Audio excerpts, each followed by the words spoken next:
What is up, everyone? And welcome to Slab Men, episode 4. Trying to do this once a month, so trying to pick it up a little bit. Tonight, I'm accompanied by DS and Jimmy. Thank you guys for coming on. I appreciate it. Yeah, man. Thanks for inviting me. Yeah, I try to catch. You do a lot of content these days. I try to catch your stuff, and it's always cool. So when you invited me, I was like, hell yeah! I canceled my other show for the night. Awesome, bro. Very much appreciated. Look at Jimmy. He's super relaxed and frozen. Cutting into my ice cream. That's good. What flavor you got tonight?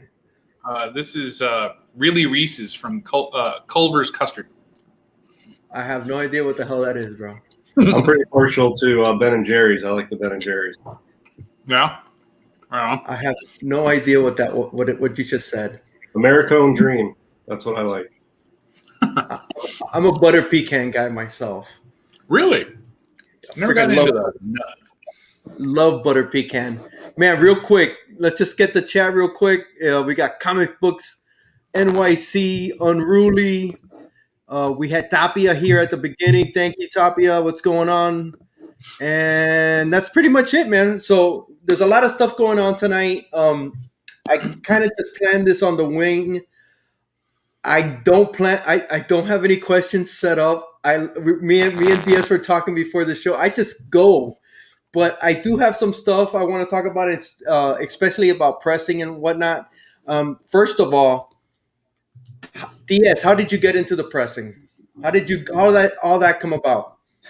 Well, it came about because I sent 15 books to CCS, which is CGC's pressing service. And out of 15 books, they destroyed 3 of them. And I was like, that's it. I'm done. I don't trust anybody anymore. I'm doing it myself. And I bought a press the next day. So what happened was I sent them 15 books just for a regular clean and press, nothing fancy. I mean, it was all like good condition stuff. It was a mix of like bronze and silver and gold, but it was all like high grade stuff. So there was a pre-code horror book in there that was like fine range, which they detached the cover and split it. Damn. On a fine range Chamber of Chills 18. It's not a famous one, but it's like a barbershop cover, if you guys know that one. I don't know. It was probably like a $700 or $800 book at the time. A Tech 400 First Man Bat in a near mint. They detached the cover on it. And then a Tech 405 First League of Assassins, detached the cover on that. They emailed me about the Chamber of Chills, and they're like, sorry, sometimes it happens on older books when the paper's not so good, and we're sorry about this. And so I immediately called them, and I talked to them, and I said, well, what about the rest of the books? The other 14, they're through. They're like, yeah, everything else went through. It's all being graded now, but we're really sorry about that one book. It's rare, but sometimes it happens. I don't think it's that rare with them, but it is rare. It's never fucking happened to me ever. Okay? But then I get my submission back. The Tech 400 and the Tech 405, they graded the Tech 400 a 4.0 detached cover. They didn't even tell me about it. And then the 405, they gave it a 9.0 qualified detached cover. So they ruined those 2 covers, which I found out when I got the books. So yeah, I went off on them and got refunded fully for the values I put, which I sort of didn't have a lot into those books. So I went low on the values. I kind of screwed myself. So that's not their fault, but they paid me back what I had listed the values at. And then I never have trusted another person to do pressing again. I bought a press the next day on eBay. And when I got it, I just started pressing stuff. And that's it. That's been like probably 2 years ago now. So anybody's ever mentioned CCS, I tell them, do not trust CCS. Do not send your books to CCS. And I keep hearing they keep detaching covers. I don't know if they're using swingaways and going too fast or not lifting it or not buffering the staples. I don't know what they're doing, man, but that's how I got started. I was going to get into all that a little later, but man, was that your first submission to them? No, I had submitted books to them. That's who I used for my pressing. When I submitted books to CGC, I just sent them to CCS first. Yeah, it takes longer, but look, I send a submission in like every few weeks, so I always have something on the way back. So I don't really care how long it takes. There's always stuff coming back anyway because I submit enough. So I just send stuff to CCS, and then it gets graded, and then it comes back. And, I've noticed before that some of the books I got back looked like they weren't cleaned, but I wasn't doing cleaning or pressing. If you don't do it yourself, you don't notice when another person's doing a shit job. But I would get stuff back. I'm like, man, I really thought some of that black all along the back on the spine would come off. You know what I mean? And so I wasn't like super satisfied with them, but I was getting good grades, and then they ruined those books, and that was it. I was done with them. I already thought they were doing maybe a subpar job. Yeah. Why do you think that is? Do you think it's just for the sheer amount of books that they receive to press? You think that has something to do with it? Yeah, look, pressing, this is all, every presser has their own way they do things and their own procedure and their own processes and their own way they do it. But this is all just my personal opinion as my experience pressing now for the last 2 years. I think they're going too fast. I think there's two parts to pressing. There's the setup and then there's the press. The press is easy. You put it in the press and then you're done. And just the press does it. The setup takes a little more time. It's what you do with the book before you put it in the press. Do you put paper in under the cover? Do you put something backboard in the middle of the book? Do you fold the corners over, get them a little moist and fold them over? How you set the book up? I think they're cutting corners on the prep, on the setup. And then they may also be just going too fast because they have too many books. And, if you use a swing away and you swing it before it's fully open, it slides across. The swing away comes up and then moves. But if they're just doing it like in one motion, I could see that pulling the cover off. Also, if you're squeezing the staples, you can like pop paper off the staples because you press the book straight down, the staples have nowhere to go but out, sort of. So I don't know what they're doing, but it's amateur. It's Bush League, man. I'm telling you. Dude, I agree with you. Let me give Jimmy a chance. Jimmy, how did you get into pressing? So first time I ever even heard about it, really, like cleaning or pressing or anything, I was in Vegas. I was out there for a funeral, and I'm like, I'm going to go and I'm going to hunt books because the guy that I used to hunt books with was the guy whose funeral I was out there for. Oh, wow. And I went to this shop called Vegas Comics, and he was telling me like, oh yeah, it's already been cleaned. And I was like, wait, what? And he started telling me about the whole thing, and I was like, that's really intrigued, right? Because who hasn't owned tons of dirty comics, right? Over the years, and so I started, like doing a lot more investigation on that, searching YouTube videos, sites like that, and found out all about it. So I went out and I got my own cleaning tools, and like all of the different kind of stuff that you need, in order to do cleaning. And I was talking to some people that I knew were actually pressing, and like I had sent a couple of books to a local comic shop that did pressing, and it was like, wow, this looks really cool. And I'm like, I've got 20-something thousand books. I can't send all these to be pressed. So why don't I just get my own press? The instructions are out there, and I'll figure out, how to do it. I got a half-price book that I can pick up quarter books from and, just test away all I want. And that's what I did. I just kind of figured out, how to do it, what to do, that kind of thing. Started pressing my own stuff, submitting it to CGC, started pressing books, for my buddy's LCS, and, doing his Silver Age stuff, kind of getting into the groove of that. And then at one point it was like, okay, I'm going to open this up to customers, right? Come up with my, menu of services, that kind of thing. And just now it's been a few years doing it. Have you ever used CCS? Once. And how it was for the insurance purposes, right? I had bought a really nice copy of Avengers 4, and it had a spine roll, and it wasn't one of those ones where it was just it just looked rolled. No, it was perfectly spine rolled, shift adjustment, on the rear of the book, right? Like there was seriously like a quarter to a half inch, separation on the back. And I'm like, okay, I want this thing squared up. I'm like, and I really don't want to go after this one myself. So let me send it into CCS. If anything happens to it, I get the money back at least, right? And I really want to see how well they do. And they did a good job, right? But like I said, I only sent the one book in, and it was more, it was for a couple reasons, so it was like, let's test it out. Like, that way, if I don't screw it up, I don't get upset with myself, on the book. And it was, like I said, that was kind of early on in my pressing career. So I did that. I sent it in and had them do it, and yeah, they did fine. But what keeps me away from CCS, number one, is the cost, right? I mean, it's a significant cost. Number two, I can do it myself, and number three, I hear more than just DS's horror stories. Right, I've heard a lot of horror stories about it. Well, I think you were on the show when I showed that book that they split the spine on Maine, right? That Spider-Man 4 something. Yeah. 4 Hold up, I got it right. Yeah, this one. This was probably a 9.8, and they split the spine, and they still graded it. They gave me the money for it, and it's a 4.0. Oh, that's the same thing that's what they did with that book's not fragile, man. That's a brand new freaking book. It's a brand new book. I don't know. It's got a gatefold, right? I think so. I think it does. Yeah, it's got a gatefold cover. Yeah. Right there. Yes, it's absolutely 100% correct. I think they're rushing. I think that they've got too much volume. If I were trying to detach that cover through pressing, I don't even know how I would go about doing it. I don't even think I could accomplish that, even if I tried. Do you know what I mean? 100-weight paper, man.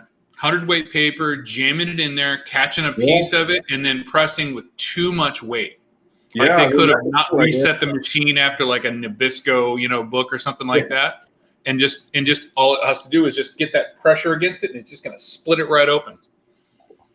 And then, like you said, if you do a swing away, they could have grabbed a hold of it and tore it right the hell off. Yeah. That's the last time I used them. I don't blame you. Yeah, I was, and the thing is, I was upset over that, but I was more upset because they didn't let me know for months later, and I had to go and find out from them, and it was like, dude, are you serious? So that really pissed me off. But how did you guys learn how to press, though? That's the question. Because I remember when I started watching YouTube, and it's been about 5 years, pressing was like the big freaking nobody giving away secrets. It was like the big mystery and the cleaning and all that. I just put it in the chat. I just put it in the chat. It's a guy named Captain Mike, right? And it's funky spelling, but you search Captain Mike, dude. That dude spends a lot of time. Now, I don't agree with a lot of his recipes, right? Like he stacks the books into like these massive things that really kind of takes the heating element away from the moisture. What does he do? What do you mean he stacks? Oh, it's like he's got the book. He's got you slip a backing board in the middle of the book, right? I use full backs. Right, because they're a little bit thicker, and then you put paper in between the front and back covers, and then you have to add like additional paper because if it's got a Marvel digital code, otherwise it presses right through to the back cover. But there's a lot to it. But he starts putting like 3 or 4 backing boards on the top and the bottom of the book. Yeah. So. Like that really takes the heat away from the actual book itself, right? I don't have any problems with just a little copy paper in between the top heating element, when I flip the book over. Yeah, there's what he's talking about. Yeah, Captain Mike. I think everybody who gets into pressing has looked into Captain Mike at some point. He has a website which is like a doctorate level PhD dissertation for pressing. And it covers everything. Long, yeah. And I don't even know the way, it's captainmike.com or whatever. You can just Google Captain Mike and you'll find it. It's Captain Mike with a K. And there's does videos, but yeah, he does way more than I do that I think is necessary. And part of it is what there's Jimmy, a lot of good info there, though. Pressing sandwich. It's called the pressing sandwich. His sandwich is massive. It's like a New York Jewish deli sandwich. It's a pastrami sandwich. So I mean, I'll show you. I could show you what my sandwich is. I do it a little differently than Jimmy. I think even everybody does it their own way, and Captain Mike has a way that's you got to adapt your own sort of methods. His sandwich is way too much stuff in it. And I honestly, and he didn't start off that way either. He like got to that point, right? When I first started reading him, it wasn't even that aggressive. It was like the way I still do it. And then he starts getting into these like all these added boards and stuff. I'm like, I mean, look, when I press, I set up the book, right? I got a book here. I'll show you what I do if you want. But I have silicone release paper. I put a piece. I have a T-shirt press. Most T-shirt presses have a bottom that's like a foam. So I bought a 15-inch by 15-inch, 1/8-inch thick aluminum plate and sanded it down nice and flat. And now I put that on the bottom of my press. So that's on top of the foam that's on the T-shirt presses. And then the top of the press is the heating element, which is metal, and it's flat. And luckily mine didn't require any sanding or anything. It's really flat. So I have the press, and then I have the aluminum plate on the bottom. I put a piece of silicone release paper on the bottom, right on top of the aluminum. And then I put the book down with the sandwich. And then I put a piece of silicone release paper on top of the book. And I put the heating element directly down. I don't put a backboard to protect the top of the book. I just have the silicone release paper. That's it. I use less heat than a lot of people too. You know, the more heat you use, the more risky it is to put that heating element that close to the cover. But I use lower heat and longer time so that I just put the book is almost in direct contact with the heating element and the aluminum plate. The only thing between it is, you know, silicone release paper. If people aren't familiar with what it is, I mean, it's pretty thin. You can see me right through it probably.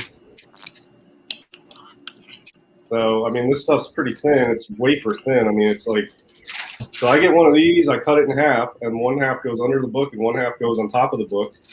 And it's almost like parchment paper, but it's got a silicone base on one side. Yeah, it won't stick. It transfers the heat. It's really for cooking, I think is what the main use is. But I tell you, I bought like this. I mean, you can see the size of this thing. It's pretty big. So these came in a box. I got 1,000 of them 2 years ago, and I still have plenty left. It looks like I haven't even made a dent in it. So that was a good investment because it's still sitting down here, and there must be, I don't know, 500 of them left or some at least. I mean, I'm really just asking, how often can you reuse the silicone paper? You can reuse it, but when it starts to get like wrinkles on the edge, and then once it starts getting too wrinkled, I stop using it. But you can use them a couple times. If it's a real dirty book, sometimes you'll notice looks a little funky, but not too bad. But I usually reuse them for like 2 books, and then after that, they're so cheap I don't want to reuse them a lot. But I'll reuse them twice because they stay good. I mean, nothing sticks to them, and sometimes they start getting the imprint of the book that you press, and on the edges it gets wrinkled, and I don't want those wrinkles getting pressed into the book. So after like 2 uses, I get rid of it. How long do you guys? Okay, I've heard different things that people use they heat up the press, they put the book in, and it's for a very short time, but then it stays there for hours. Is that the way it works? So it's depending on the book, the age of the book makes a determination on the amount of on the heat, the amount of heat, and the amount of time that you spend pressing it. Right, like a modern book. Don't ever go over 140 degrees, probably even lower than that. And you want to do it for like 7 minutes aside kind of thing.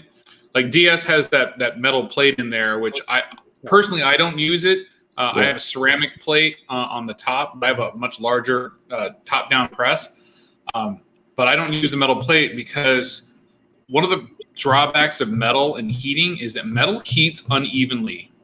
Period. Right, and you're heating from the rim on that piece of metal. So there's nothing saying that it's going to evenly get all the way, across to the bottom, across the bottom of the book. Right. He's had good results. So that's just his way of doing it. I don't have that preference. So I pop it one side, I flip it over, press it again. But yeah, the careful thing you want to be careful about with modern books is like the pages will stick together, right? Okay. And you have to kind of peel them apart, right? Which it can transfer ink between the two, so you have to be very careful. You can't cook those too high or too long. But then it's to sit for at least 8 hours. So the metal plate I have, here's my idea on the heating. There's a heating element, and if you have a low grade made in China, just crappy cheap T-shirt press, which is what I have, inside that top plate, there's like a coil. but it only winds like it goes down and up and down and up, and that's it. There's not like so the heating element. If you touch it when it's on, some parts are red hot and some parts are just warm. It's not even heating on it. And also the temperature gauge on most of these, I've set it at 95, and then I have, I don't know, where is it? Here it is. Use a stick pivot. I was using a heat gun, but those, since COVID, I found out the heat guns aren't accurate either because people are using those to check your temperature, and if it's like 96 or 95, you're good. Well, it's off. So this is accurate. This is like, I don't know, I bought this in the Walmart in the kitchen section. So I'll hold this up onto the plate where this whole part's up onto the plate and check the temperature. When I have the heat press set at 95, some parts of the press are at like 120 and some parts are at like 105. So it varies greatly. It's not ideal. So what I do is I use lower heat across the board for all eras of books. And then I press it. I use lower heat and then I apply the heat for a longer period of time. Sort of like if you're cooking something and you want it to get all the way through, cook it for longer at a lower heat, and it won't heat evenly, but it won't scorch the outside before the heat. So I do that. I do a lower heat for a longer period of time, and then it's uneven on the aluminum plate, it's uneven on the top, but over the amount of time I use, it gets to the whole book. And I don't usually have to flip my books either because I press them under heat for 12 minutes, and I put the worst side that needs it up, and the other side I leave down. So usually the front cover's on the top and the back cover's underneath. And I put it on 12 minutes on a lower heat, and I just let it run for 12 minutes. And then I don't touch it again for like 24 hours. And when I take it out, I'll inspect it and look at the back. And more often than not, the back has been pressed out good too. So I don't ever have to flip the book. But thicker books, square bounds, usually I'll have to flip because some books are just too thick. Or moderns, because the heat has to be so low that you do have to flip it. I do have to flip it and repress it on the other side. But I would say 85% of the time I don't have to flip a book to repress the other side. I just press it, 12 minutes heat, turn the thing off, and just leave it for 24 hours. And when I take it out the next day, it's good front and back. So basically, when you guys that's 1 day per book, and if I have to work the day after that, I'm not pressing a book. It's not a quick process. That's what I was about to say. On average, it's a day a book, right? For me, but other people can do it much more quickly. I know Jimmy's more efficient than me, and he can press books quicker than me because he's flipping them, he's using higher heat, he's moving along. I do slow DS method. It's like the turtle method, and I put the book in and I just leave it because there's also you have the prep, then you have the heat press, and then you have what's called a cold press. The cold press is after you're done with the heat. You still need to leave the book under pressure till it cools. A lot of people take it right out after heat. They'll put it under heat for 10 minutes. They'll take it right out and put like something on top of it. I don't like that because you can never get enough pressure by putting a magazine or a book on top of it. The paper will still get a waviness to it. So I just leave it in the prep. My cold press is I turn the press off and leave it in there for 24 hours, and then it's under pressure the entire time and never has a chance to move until the next day. That's my cold press. But if you take it right out and put a 1920s dictionary on top of it, then you put another book right in the press. But then the one under the cold press, under the dictionary, you're getting hundreds of pounds per square inch on these presses. When you take it out, you can't get that much pressure by putting a book on it. And then you'll see even professional pressers, you'll see their results and they'll show their book, like, look how good it looks. You'll see on the top edge, it'll have like a waviness to it, this part. Yeah. It'll have a light wave to it. That's from improper cold press. It locks the moisture into the book. It doesn't get it all the way out. Yeah, so I press. You do the same thing, Jimmy? So the comment I want to make about it, DS is absolutely right. He's found the way that his press works the best, right? And every single one of these manufactured presses is going to be different. They're just different sizes. They have different timers and mechanisms and stuff like that, and they are cheaply made. Right. So keep that in mind. And it's incredibly important that you always monitor what's going on, right? That when you take a book off, you're checking it and looking it over and making sure that everything's going well on it. But so I have I have now 2 presses, and what I do is I have 24-inch plates on both presses, but one is entirely just a cold press. It's never plugged in. I don't turn it on. Oh, nice. But what I'm able to do is every 12 hours I can press a set of books, and I can press a set of 6 books. So I'll take 2 books on the press. When they're done through their cycle, run one side, flip it, run another side. I take them off, I put them onto the cold press. Do another set, put them onto the cold press. And then I can do a last set and then just shut it off. And then I'm good for 12 hours, right? So I do it in the morning before I go to work. I do it in the evening before I go to bed. So it's overnight, and I get that full amount of time in there. And yeah, like you said, don't take it off and put it there. There's 5 main components to pressing a comic book. There's moisture, because books are brittle, right? It's paper, and over time they get brittle, right? And it's going to happen to everything, and it's because of the elements that it's involved in, right? And when you get that book, you have no idea what it's been through, none whatsoever, right? You can assume that it's been in a bag and board its entire life. I'd say assume it hasn't. Right, and assume it's been in somebody's attic, in the north where it gets cold and then it gets hot, and it's completely, the worst possible atmospheres they could possibly be in, right?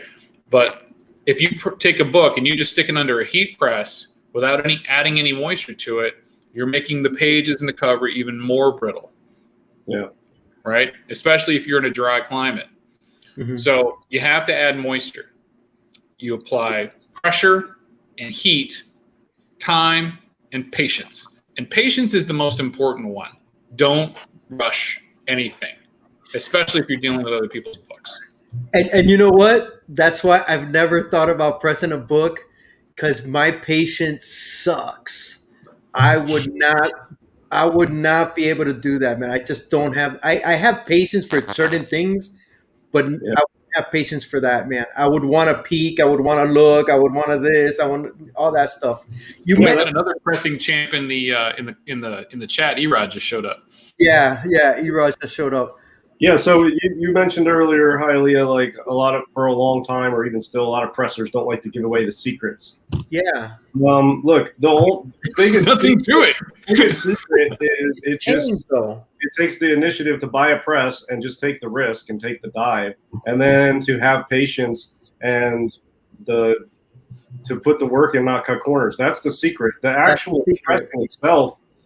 Man, you just figure out that it's not rocket science. The biggest secret is it just takes the time and the discipline, and you have to be diligent and thorough. That's the secret. It's not difficult to press books to get improvement. It's the better results you want across more books requires more skill and more experience. But more practice. You can get. Look, when I bought my press the first time I started pressing books, I was getting improvement right off the bat. Now I get more improvement now than I was then, but if you get like just any book for somebody on their first time, and if you set it up right and you use a hand steamer and just steam the front, even if you don't know how much steam to use and you don't know how much heat to use, and just put it in the press, you don't know how much pressure to use, you will get improvement. You know what I mean? You won't get much improvement sometimes. Other times you'll get more improvement, but you just tweak it over time and you get better and better. The secret is you just taking the dive and having the patience to be thorough when you do it. That's the biggest secret, really. That would be my biggest problem. I would not have the patience. I don't believe I would. Erod first put up learning the heat settings for the different kind of books. That is so important. And you know what? I'll tell you right now, for me, the trickiest books to press are square bounds. And I don't mean I don't mean 80 square. I'm sorry, I don't mean 60 square bounds. I mean like 80s and up square bounds, because of the glue. You leave it in there too long, or you heat it up too much, it pushes the glue out the sides. The paper your buffer paper at the top will stick to it, and you'll pull color off the corners. Oh shit. Yeah, or the paper gets stuck. It gets stuck underneath the book, in between the cover and the paper. It gets stuck in there, and I've had I had one instance where I ruined a Batman Vengeance of Bane that I was getting ready to send in for myself for CGC. It was just pristine, but that doesn't have a cardstock cover. It's got a regular paper cover, Right. and the paper that I had in there got stuck in there. When I pulled it out, it tore the paper out, and there was a little piece of paper stuck in there, and I wound up putting a crease in the cover trying to get it out. So that's one of those things that you learn with your own books, that it's like you got to be super careful with stuff.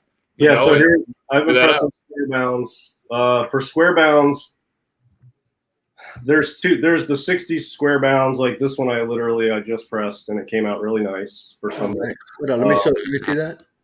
Yeah, those are easier. Yeah, those are easier to bruise on the spine. Yeah. These are basically, everybody knows the paper.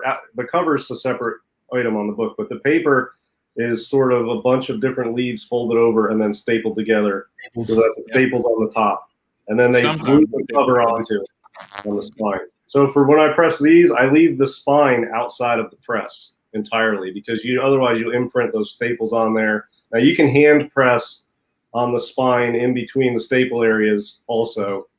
This one was low grade enough it didn't need it, but generally when I press these in the press, I leave the spine where the staples are outside of the press, hanging off the edge. But when you have like Batman Harley Quinn 80s square bound, those, what I found work obviously is lower heat. But I'll get a stack of, I have them over here. I'm not going to grab them. They are fullbacks, Gerber standard fullbacks. Mm-hmm. And I will grab a stack of those that is the same thickness of the book. And I try to make it almost exactly even. And then when I put the paper in, it makes it just slightly higher on the square bound than the stack of backing boards. And I'll put those next to each other in the press. Now those backing boards, they're pretty stiff. They don't have much give. So when I crank that press down, they're limiting how much it's going to press into that square bound. So it's not going to press the glue out. But it's really hard to get a really good press on the book too if it has really bad indents or something. So you can get a good press on it, but my theory on square bounds is quit while you're ahead. You know what I mean? You can't get perfect pressing on square bounds. For me, my goal on square bounds is not to get them perfect. A book with staples like this, I'm trying to get it as close to perfect as possible. But a square bound, I'm trying to get as good as possible, because there's a lot of risks with the 80s with the glue and the staples and the spine on the older ones. Those I quit while I'm ahead. So I don't, if people have asked me if I will press square bounds for them, and I say I can, I'm really not the square bound pressing expert, but I can get improvement. If you have a lower grade square bound, I can get you a bump. But if you got a 9.4, you need a 9.8, I might not be the guy, because square bounds are not my forte. And I'm not, I don't know. I see some people press square bounds and get really good results all the way to the spine. I don't know, man. Square bounds are dicey. They're dicey. So Erod's got a point. If you look at some of those books, the way that they're set up, almost 9 times out of 10, you look at like a 60 square bound, you're going to see like the staples are kind of like, already indenting into the cover. Yes. Right. Mm-hmm. So sometimes you can't avoid it, but sometimes those staples are actually impacted into the paper itself, right? Yeah. So then you don't really see it. But then what you could wind up doing is you could wind up causing an indent in the cover inward rather than outward. So you still need to make sure you put your buffer in there when you do that. But yeah, it's tricky. None of them are the same, right? Production back then was flawed. Yeah. Right. It was very inconsistent. The other thing is I've read about and I've yet to try is re-squaring up a square bound. You can get the square bound that's been crushed and get it back square again. I want to hear about that. Yeah. Have you done that, Jimmy? Have you done that? No, but I've seen where like somebody has like either the book was just crushed under something else, or somebody pressed it badly, right, and then they smush that book out, right? They basically it's like making that square bound, like turning it into like an edge, right, like a regular comic book. But I've not actually seen efforts where you can do that. I would imagine it cleaning up the glue. A good method that I would try. I think it's like really thick paper that's like not backing board thickness, but like I don't know, like 100-weight paper. 100-weight paper, and in between each folded leaf in the book, slide one of those in all the way to the spine. And when you press it, that will bring the spine edge of all those leaves back out, and then you can get the spine back sort of squared up. I have never tried that, but there's a lot of stuff. Well, the point is there's a lot of stuff that you can do with square bounds that makes it a whole other world of pressing. But for me, I just try to keep the spine for an old one outside the press and press most of the cover front and back. And so, but there square bounds, if you really get, really involved and you really want to become a specialist and really high end, you can do a lot with square bounds. I'm not going there. I don't press enough square bounds. I'm not trying to, I'm not a professional presser. I'm just trying to get improvement and grade bumps and make some extra money, which is easy to do without becoming the greatest expert in the world on square bounds. So, but square bounds, if you want to get into it, you can do a lot with square bounds and really become, if you become an expert, I believe you will have a lot of business coming your way. And let's be honest. I mean, pressing, once you learn how to do it, there's not much to it. There's a science, there's a process. You repeat it, right? The real hard part and the talent comes into play in cleaning. I was going to bring that up, but before we get to the cleaning, I want to bring something. I believe you mentioned it, Jimmy. The moisture, because I remember when Bud bought his press, and he had those plastic bins, and he was trying all this stuff with the moisture. How much does that go into pressing? You know what? I'm gonna let DS start kick this one off. Right. I do it completely different than everybody else does. Okay. Yeah, everybody does it differently. There's no right or wrong way, but there's wrong ways to do things, but there's lots of different right ways. Yeah. But There's too much moisture. I'll tell you that much. Yeah. So moisture. There's a lot to moisture rather than just putting moisture on a book. Different types of paper will react to different levels of moisture differently. Yep. So, for instance, Silver Age books, Marvel books, too much moisture, that paper will actually shrink.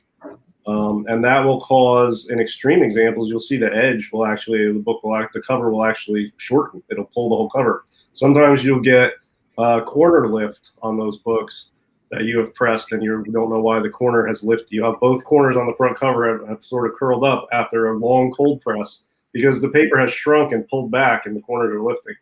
But then when you get to like late bronze Marvel, I feel like you could dunk those things in a pool and press them and they're fine. So the moisture, they take the moisture much better. So the different types of paper, you just have to go research different types of paper and how they react to moisture. But there's two ways to put moisture on a book. And one way is a humidity chamber. And I bought a tub at Walmart. I could pull it out, but I mean, it's just like a tub like this, a plastic Tupperware tub type thing with a locking lid. I bought that and like a drying rack or something that I put inside, and I put a backing board down, and I put the comic book on top of the backing board, and I set that rack inside the tub, and in the bottom I have a little glass bowl of water, and I put the water in the bottom, I put the rack with the comic over that, and I close it up, and I leave it for anywhere from 3 to 5 hours or 2 to 4 hours or something like that. Now that depends on how hot the water is in the bowl too. I like to just run tap water, and there's a lot of pressers now listening to this that are cringing, including Jimmy. Look, I'll tell you why, but look, I just run the tap water until it's as hot as it's going to get, and it's not boiling, but there's a little steam coming from it, you know what I mean? And I fill the bowl like 3/4 of the way with that hot tap water, and I put that in the bottom, and I put the comic, and I close it up. Now, after about 20 minutes, it's foggy on the sides, but nothing's dripping. There's no condensation. I feel like if your water in the humidity chamber is so hot that it's condensing and dripping from the top and the sides, it's too hot. Way too hot. That you have so much moisture in the air that some of it's coming out of the air and now dripping back off the sides. That's too much moisture for my taste. And it's going to be dripping on top of the book. Because water never drips on my book, but it gets nice and foggy and nice and humid in there. And then it absorbs into the paper over time, and the paper will get, moisture to it. And then you can press it, and it will reshape the paper. That's the humidity chamber method. And that's just so the moisture is just so the paper takes to the press better. It's No, more. What's the you want reason? the book malleable, right? That's the whole point of this. Is that the book needs to be pliable, and you need to be able to change the current shape of the paper, right? You need to be able to take out the bends. You obviously can't fix breaks in fiber, which is what a crease is, right? But you can remove a crease, up to the fiber break, at least lay it down again. But most importantly, moisture chambers are best served to fix spine rolls, right? Where you need to actually change the actual physical shape of the book so that it doesn't go back to what it was before. Yeah. Okay. Yeah, the humidity chamber I only use when more than the cover needs to be flattened out. It's just like ironing clothes. You have your iron and you spray a little steam on your clothes and iron it. The moisture will help reshape the paper. Sometimes you have a book where the whole book is warped like this. Now, you can't just get the cover flat. You need every single page to get flat. Something like that, I'll put in the humidity chamber. But if you have a book that's like this, it's flat and it just has wrinkles. That doesn't need. I'll use a hand steamer on that, and I'll just run some steam over the top. And this also, depending on a Silver Age, man, I just do a quick pass. I just go quick. I don't want to get a lot of moisture on Silver Age. But something like a Bronze Age Marvel, if it has some defects, I will maybe do 2 passes a little slower. And a lot of people will say that's too much water, DS, that you're putting on that book. Depends on the type of book. For a Silver Age, it would be way too much water. But for like a late Bronze Marvel or even a Copper Age book, they can take more moisture. And you just get a feel for it over time. That's part of the art of it, and not everybody's going to agree. I use tap water because I know everybody wants to use distilled water. Okay. What is it? Theoretically, if he doesn't have a well and he's not living in a high mineral area and he is boiling the water, it's practically the same thing. I don't boil the water. I just pour it from the distilled jug into the chamber and I leave it in there for 3 to 5 hours, depending on how much I need to be able to move the book around. So there is a point to that. If he's on, like I don't know, DS, are you on a well? No, I have city water, and it's pretty good water. But he's on city water, so it's filtrated. It goes through a filtration system anyway. Yeah, you may have a reverse osmosis in his house, right, which takes more heavy elements out. Potentially, but then when you boil it, right, that is a process, a partial process of distilling it. But the reverse osmosis would be the best way. Yeah, but here's my thoughts on it. First, let me tell you results. I have had books with white pages that I have used the humidity chamber with tap water, pressed them, sent them in, and they all come back white pages. So the page quality, I don't notice is affecting the page quality. I know people are going to tell me it is, but I'm not noticing it. That's one thing. But it's a thing over time, not a like when you press it, you expect to see. I get it. And the other thing is minerals and stuff that's like dissolved in the water. As the water evaporates, that stuff is heavy enough it stays in the water. If you leave a bowl of tap water sitting out, and just over the course of a week let the water evaporate, the water will disappear. And then in the bottom, you'll have like maybe a little very light white residue in the bottom. Yeah, that's the mineral. Yeah, depends on the treatment of the water. When they're dissolved in the water, they're too heavy to lift up into the air. Only the water is going into the air, and then the particulates are staying. And when there's nothing left but them, they're on the bottom. So unless I feel like there's some type of bad chemicals in the water that are going that's really the concern. Yes, it's the pH level and the acidity to the actual water. It's good enough for comic book. You know what I mean? I'm not like for me, I drink this water every day and I'm fine. I feel like people in LA, but I wouldn't drink that shit. Comic book. That's the bottom line for me. So whatever. I know people like distilled water. I'm not doing it, man. My tap water is clean and fresh and nice. Hey, whatever works. That's what I'm getting from this. It's what works for you. You learn. It's almost like you're an artisan. This is my press. I know how it works. Somebody might not know how this one works, but I make it happen with this one. I just know what I'm doing. Yeah, Jimmy, I'm pretty unorthodox about a lot of stuff, man. I don't wear a mask when I go to Walmart. People give me shit about that. I just do me, and it works. And tap water I drink every day. It's clean and good. And I don't have. If I was a high tech conservation restoration expert with a big pressing business, I would probably invest in distilled water. But I mean, look, who am I? I need distilled water. You know what I mean?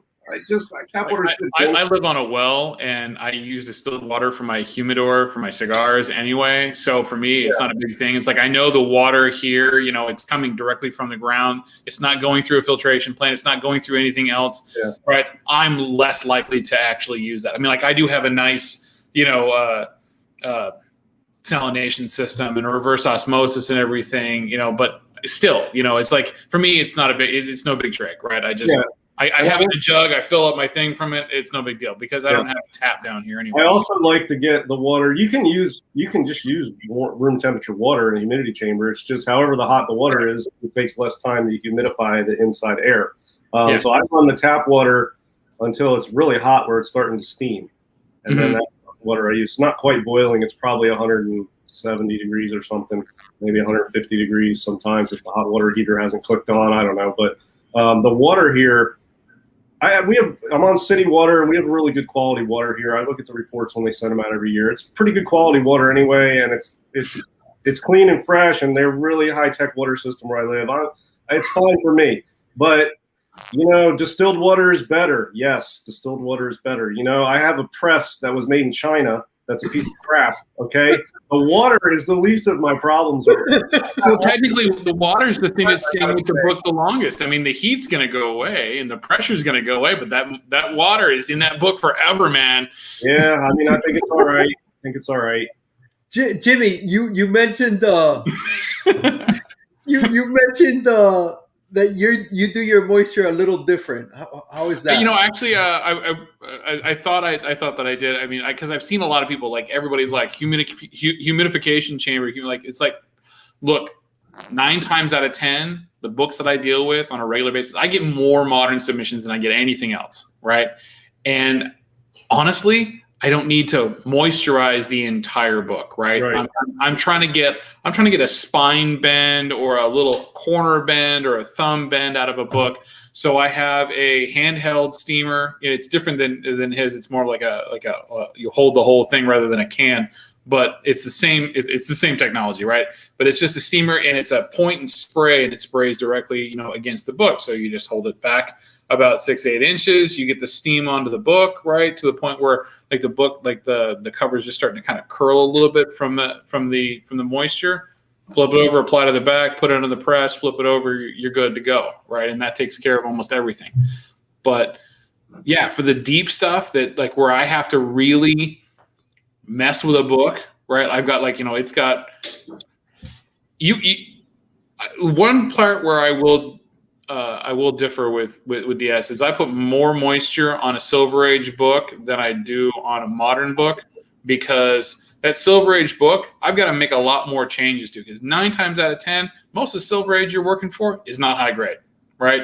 It's low grade. It's got a lot of problems, right? And it's going to sit in there at a much higher temperature and a lot longer. So I put more moisture into it so that it can handle that temperature for longer. Right, yeah, so it stays in there, and then and that's just how I play with it. But yeah, I only use the humidification chamber if I have to like fix a spine roll or something like that, where I've got to mess with the whole book. Yeah, I think of the amount of books I press, probably 1 out of 20 to 25. 1 out of every 20 to 25 do I use the humidity chamber. And all those stretches even longer than that. So, for instance, J-Hood did not have any humidity chamber books that he sent me. So no refunds, J-Hood. But yeah,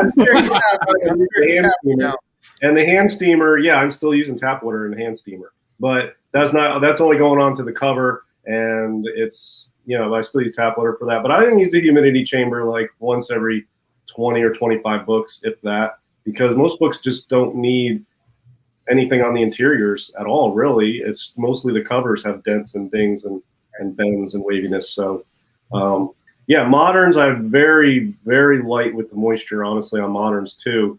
And I hold the hand steamer back so that it's not the hottest part of the steam hitting the moderns, because that paper is, to the untrained eye, looks like high quality paper. It's crap. It's absolute garbage paper. I barely even feel comfortable calling it paper. It's such crap material. Golden Age books are so robust. I mean, you want to see what my definition of good quality paper is. Golden Age books. That stuff is thick. I mean, each page is like. I love working on Golden Age books, man. I love working on Golden Age. They clean nice and they press nice. I never would have. Half the thing is not the ones that are completely just destroyed by time, right? Like, I'm not talking about like, a 1.8 or 1.5 Batman or something like that. But like, there's thousands of Golden Age books out there that are like nobody knows anything about, right? That are niche collectors. Right. But I get them in here, and I'm like, this is a nice book for me to clean. Yeah, the yellow. Go ahead. They're easy to clean because I don't know the type of paper it is, and especially the covers on Golden Age. It's a really thick paper, and honestly, the production process wasn't very high tech for putting gloss on and color and stuff. So the white areas are usually not even white anymore. But when you go on there, everything comes right off nice.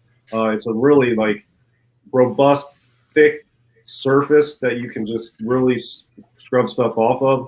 And then the paper it's just robust, and you can add moisture, and you can use heat, and you can use cleaning on. You can clean it, and it takes whatever you throw at it, man, and it clean up nice. And it's just really good paper. And then Silver Age, I feel like the paper itself, the weight-wise is all right, but it's like, I don't know, it's a little crappier, but it's still pretty robust paper, but it's crap quality, sort of.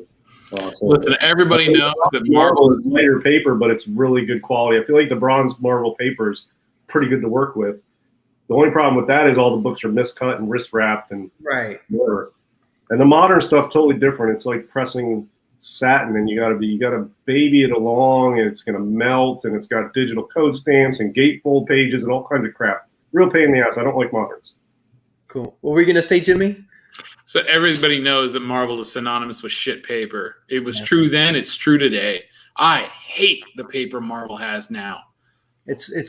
I could feel it. It's hard. I love all the independent books. Marvel either. Actually, I've been seeing a lot of shit paper coming out of DC too.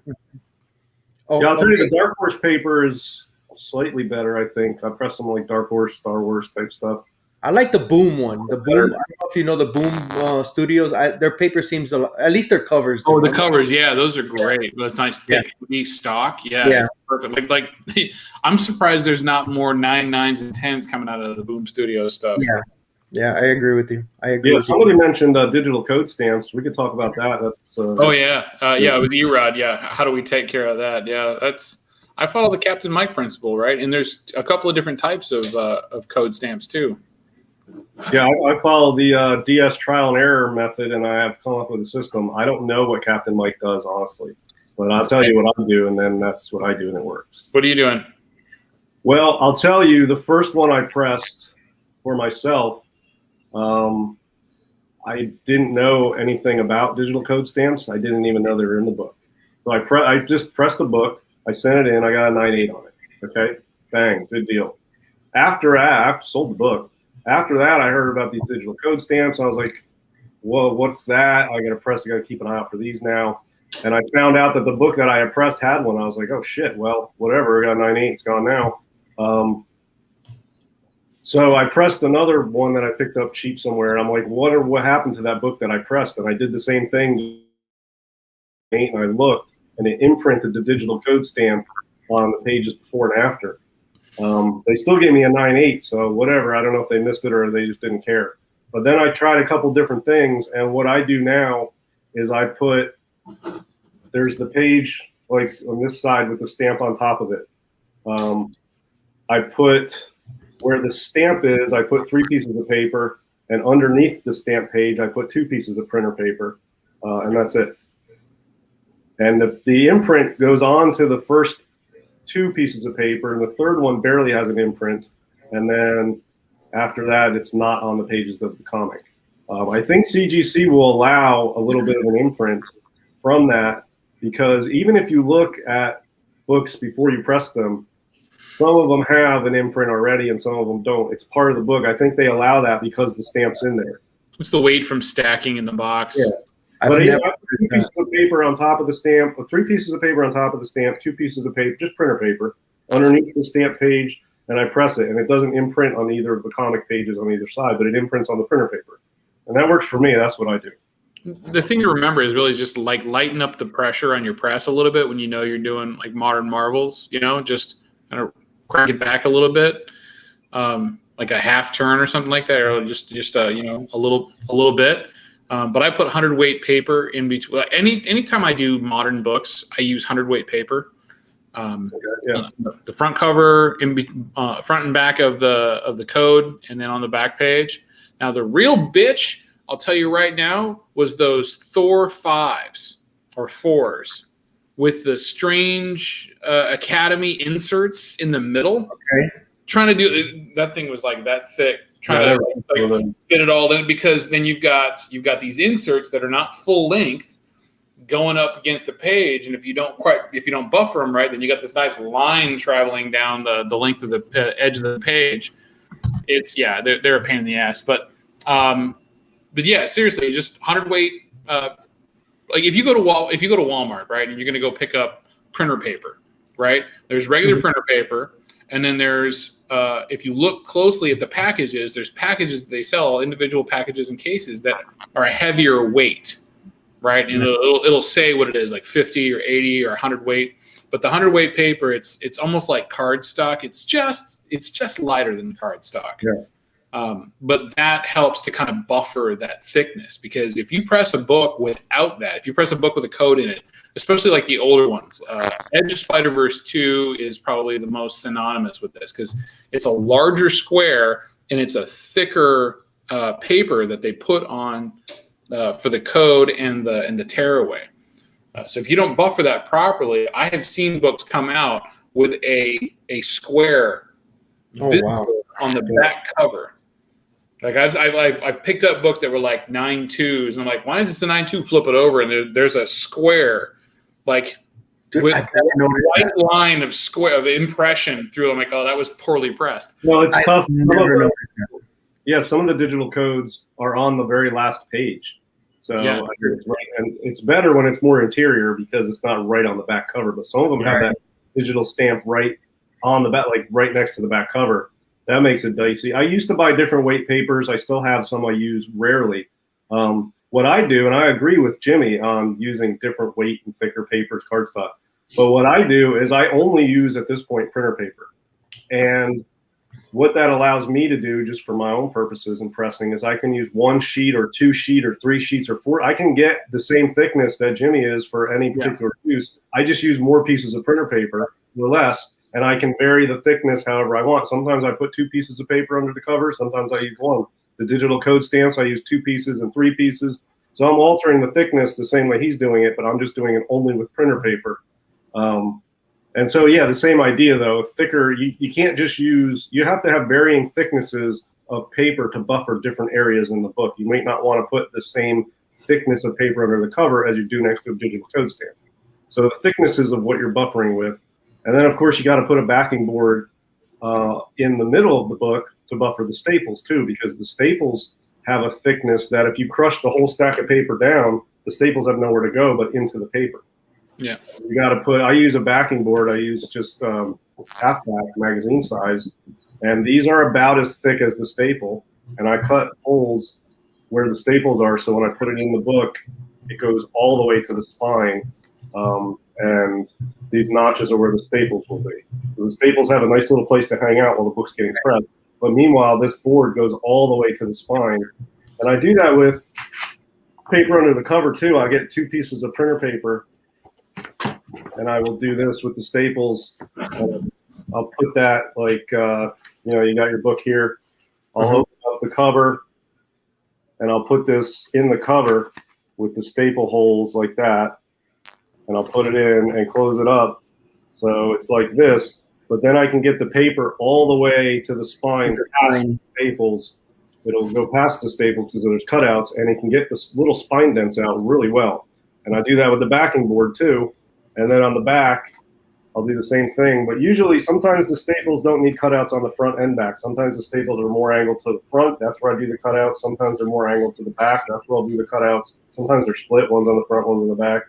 Sometimes they're perfectly on the edge and you don't need it at all.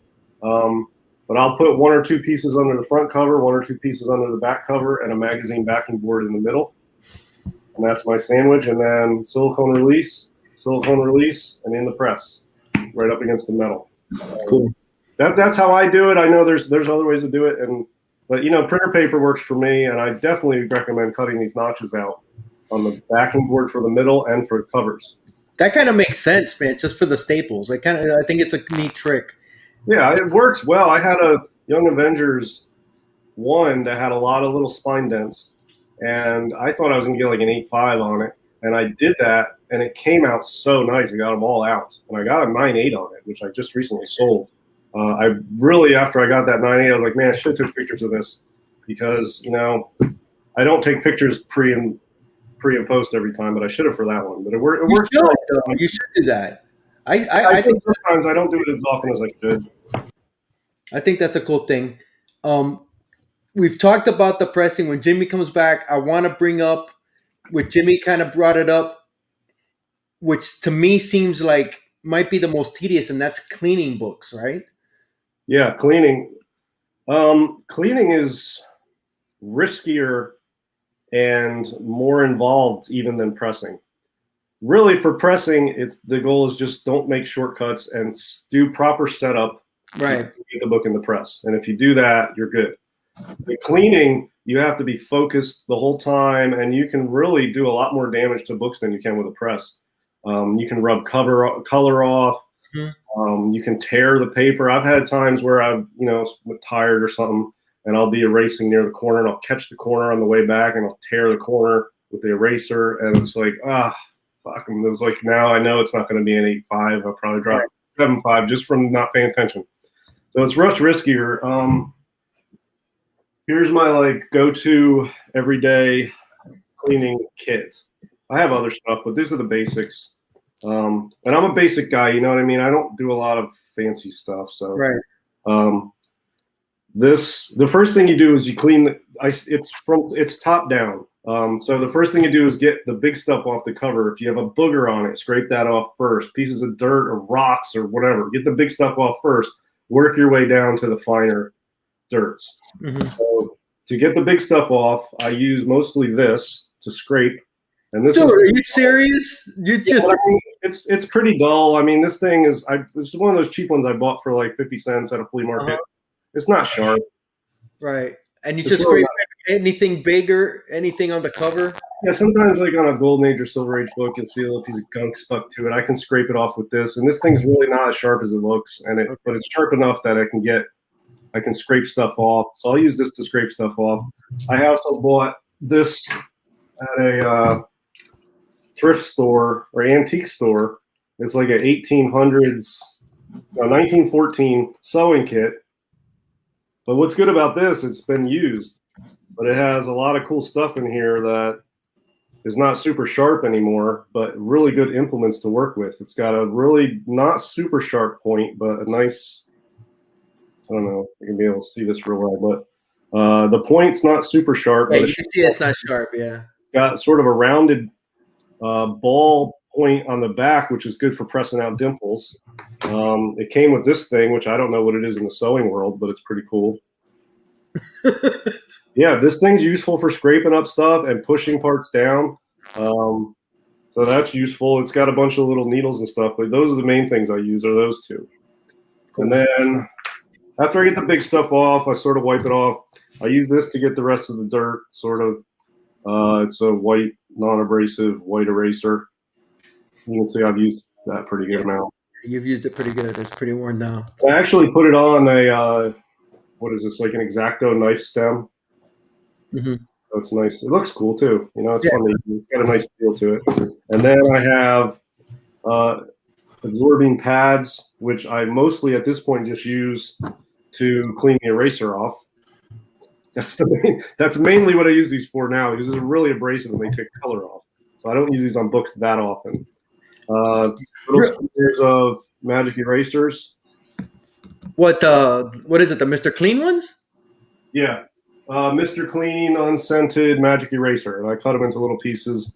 And I use this at sort of like the last step to sort of like do a last run, sort of like I'm buffing the covers out. And you can see it gets a lot of the dirt off. I just use this one. This is a brand new one I used today, and it really gives it a nice sheen and gets some of that other finer dirt off. Wow. And then, of course, I always wear a cotton glove, but I only wear one because I wear this on my left hand. Because he's like Michael. Holding the book. And then this hand is never actually touching the book. It's just above it with whatever I'm using. You know what I mean? So I always have this cotton glove on the left hand. You know, and then I got some other stuff. I've got unscented dryer sheets. I've got absorbing putty, which is good for getting like Absorbing is key into the paper, like stains and grease and stuff. And you sort of roll this. There's two ways to use it. I roll it like you're rolling out a piece of dough. I'll roll it back and forth and sort of roll it into and over the spot to pull stuff up. And you can also use it as an eraser and sort of rub with it. Have I seen ETA Nick use that? Yeah, I think most people who clean probably own it. So Absorine is it's a putty that's used by the Library of Congress for cleaning sensitive documents or old documents. It removes surface dirt and debris that is on the paper and can be, can get into it. I've never, seen it actually pick up anything from soiling, but you have to be really careful. Like when it comes to like using that on actual paper, it'll use a ton of it when you use it on paper, right? Well, on the covers that have gloss to it, right?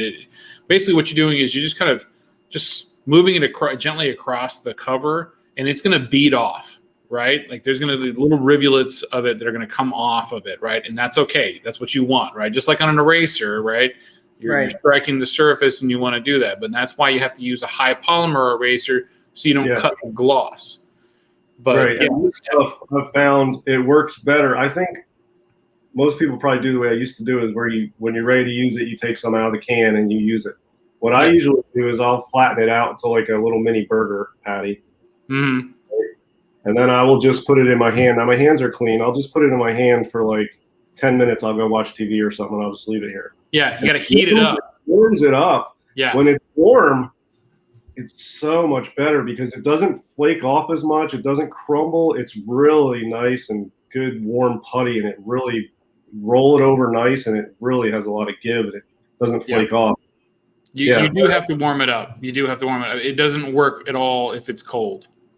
Yeah, and it will get stuff off. Like I had a book with, I don't know, it looked like somebody spilled turpentine on it or something. It had like this clear, it was like somebody clear coated half the back cover, like got stain on it or something. And I couldn't get it off. So I started rolling this over it, and man, all of it came right off, man. It was like magic with this absorbing. It sucked off. Now, after I saw how good that worked, I got all of this, it was a Golden Age book, whatever crap it was. After all that came off, I threw that piece out because I thought how much this little ball had soaked up of that chemical, whatever was on that book, is now in this. So that I threw it out. But I'll reuse it because it doesn't usually pick up. Because you're folding it over and you're kind of getting it, a new edge to it and everything. Like so, it's going to take the dirt into it. So like after time, you'll see it be like, okay, that's a little dark. Time to throw it out. And you can match up the color to what's left in here. And it's supposed to be noticeably darker. It's about time to get a new. But I mean, this is the first one I've ever bought, and 2 years ago I have not used that much. So I mean, it lasts a long time. So this just goes back in there. Hey, can I say something real quick? Is the cleaning the funnest part for you guys? Hell no. No, so tedious. Because you guys both lit up with the cleaning, man, and it seems like it's something you know what it is. It's when you're done. It's when you're done and you look at that book and it's not the same book anymore. It's like it's a completely different book, and it looks so beautiful. Like I've taken books 4 or 5 grades with the right cleaning and pressing. Because you're getting rid of the right things, and it's night and day. So so it's not like you get the big wins in the cleaning area more than you do in the pressing. But it is tedious and it takes time. And I'm like, I have to pick a day where I'm like, okay, I'm going to spend the next 4 hours cleaning a stack of books because I don't want to do it every day. right? Because it is time consuming. Sometimes you look at a book like a bronze or a copper book, right? And it's got like a picture and you got a white border around it, right? Right. You're not going to do anything on the picture, right? You don't want to touch the color area, but all you're doing is just running around the rim and then just finding any white spots on the front, cleaning all that off, right? And those are easy. Okay, boom, done, boom, done, boom, done. But when you get a Silver Age book like a Silver Surfer #1, and you hit that back cover with the Trojan battle scene, I hate those books. And JB just sent me a stack of them, and I'm like, yeah, JB, I'll do them. Damn it. Yeah, so let me help Jimmy out here, because that's how I used to feel about cleaning. Okay, here's what I do now. It is tedious. It is time consuming. And I don't take shortcuts. I'm thorough. So I use this and I clean the entire front cover and the entire back cover with this and everything else that needs it. Even the colored areas, you just got to be delicate on them. You can use this, but man, you got to just hold it with like 2 fingers. But the white areas, you can go to town. So what I do now is when I'm off, I have a weekend that's during the week, so the wife's at work. I will get my computer set up in here. I'll find a channel, somebody I'm subscribed to I haven't watched in a while, and I'll click play all. And I'll have that going. And sometimes I'll also open another window and put like Pink Floyd on low volume, so I'll have those things going. And then I'll sit in here with my little room here and I'll clean 3 or 4 or 5 books. And it takes time, and I tell myself I'm just going to be doing this for a while and I'm just going to try to enjoy it. So I take my time and my mind wanders. It's meditative. I have some comic chat coming from whoever, and I have some music, and I'm by myself, and it's chill and it's calming, but I try to approach it as not a tedious job. But sometimes you're under time constraints and you have to get books done, and it fucking sucks because it's tedious and it's annoying, yes. And you got to be focused, man. If you clean like 10 books at a time or 20 books at a time, it's exhausting because you're like so focused. You can't. It's not like your back hurts after a while, and you're cleaning the edges, and it's like almost like you're tattooing or something, right? You got tattoo. Yeah. You got to. Yeah. And you can't really. I don't really like to take a big break because I have a glove on my hand. I have everything set. I'm not trying to introduce. I'm good to go, so I just go, and it is tedious, but I try to make it sort of a fun time to hang out by myself and do it. I don't know. I blame cleaning for the reason why I'm on this channel tonight. Because that's how I did the same thing. I'd be like, I'm going to be here for 3-4 hours. And I'd start putting on YouTube videos like it was Reggie. I'd like going through Reggie's back catalog for a while until I found everybody else. But yeah, it's like you need something, because if it's dead quiet, it's terrible. Yeah. It just makes it even worse. So it's like I had to have something in the background. Okay, Jimmy. Yeah, also, one more thing about cleaning. Again, quit while you're ahead, because when you're zoned in and you're looking, and you're cleaning a point and you're trying to get it, every once in a while you just got to set that down, step back, and look at the book and make sure you haven't completely fucked it up, because you can go way too far and you don't even realize it because you're so zoned in on this little point you're trying to clean, and when you step back, you've just ruined that point and that whole area's just gone too far. So quit while you're ahead. My goal is to make books cleaner, but not clean. You know what I mean? They're not going to be perfect, but if I can get them improved, some stuff's not going to come off a book.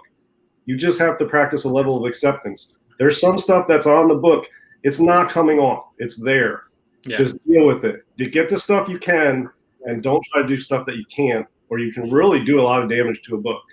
Especially and those silver and bronze back covers. Bronze is the worst for cleaning the back covers, because you'll get those ones that are like all wordy, like it's got like 3 columns of words and stuff in it, and it's dirty in between. Yeah. Don't go for it. Don't do it, because bronze books, it'll come right off. All the lettering will come right off. You'll have this nice big white swath that you just took all the lettering off of, because bronze books had a higher gloss to them, but it wasn't enough that it wasn't like it wasn't the same kind of ink that they used in the Silver Age. So you try going after it like the way you go after a Silver Age book, it'll just take the lettering right off, and you're like, oh crap. Yeah, I'll still go into lettering on those, and I'll just do it really lightly. But you can with a fine edge, right? If you've got a fine edge, sure, do it very carefully, very, very, very. And they slowly. also have that yellow box on the bottom right, where like a fourth of the cover is that yellow box with the. Oh, that's where the Absarine comes in. Man, yellow is the. I don't know about you, Jimmy, but of all the colors that I hate touching to clean is yellow parts. Yellow. I is love yellow and Dude. light blue, because the Absarine is a dream on yellow and light blue. I don't like cleaning yellow parts. I don't mind cleaning the darker colors, the red, the blue, green. I don't like cleaning yellow. I feel like it comes. It's easy to rub the yellow off and not notice it. You know, until you look back, and you realize you rubbed yellow. I don't know. Yellow's dicey for me. I took a Saga of Swamp Thing 37 from a 7.0 to a 9.8. Damn. It had a spine roll and it had fingerprints on the front cover. And if you've seen that book, you know what I'm talking about. It's like green and it's yellow everywhere else. And it had fingerprints on both sides of the book. What's that? That's the constant. That's the first Constantine. Constantine, yeah, first Constantine. Right. And fingerprints. I took the fingerprints off of that thing because it was like somebody somebody had oily fingers, right? And they had another book and then they grabbed a hold of that one and they just kind of put it on top of it. So it wasn't smudges, from other parts of the cover. It was just something that got applied on there. I took the Absarine to it, worked, in its patience. It is so much patience. That's what it sounds like. That's the trick. When it comes to here's an example. Amazing Spider-Man 129, right? The whole damn cover is yellow except for one little circle, right?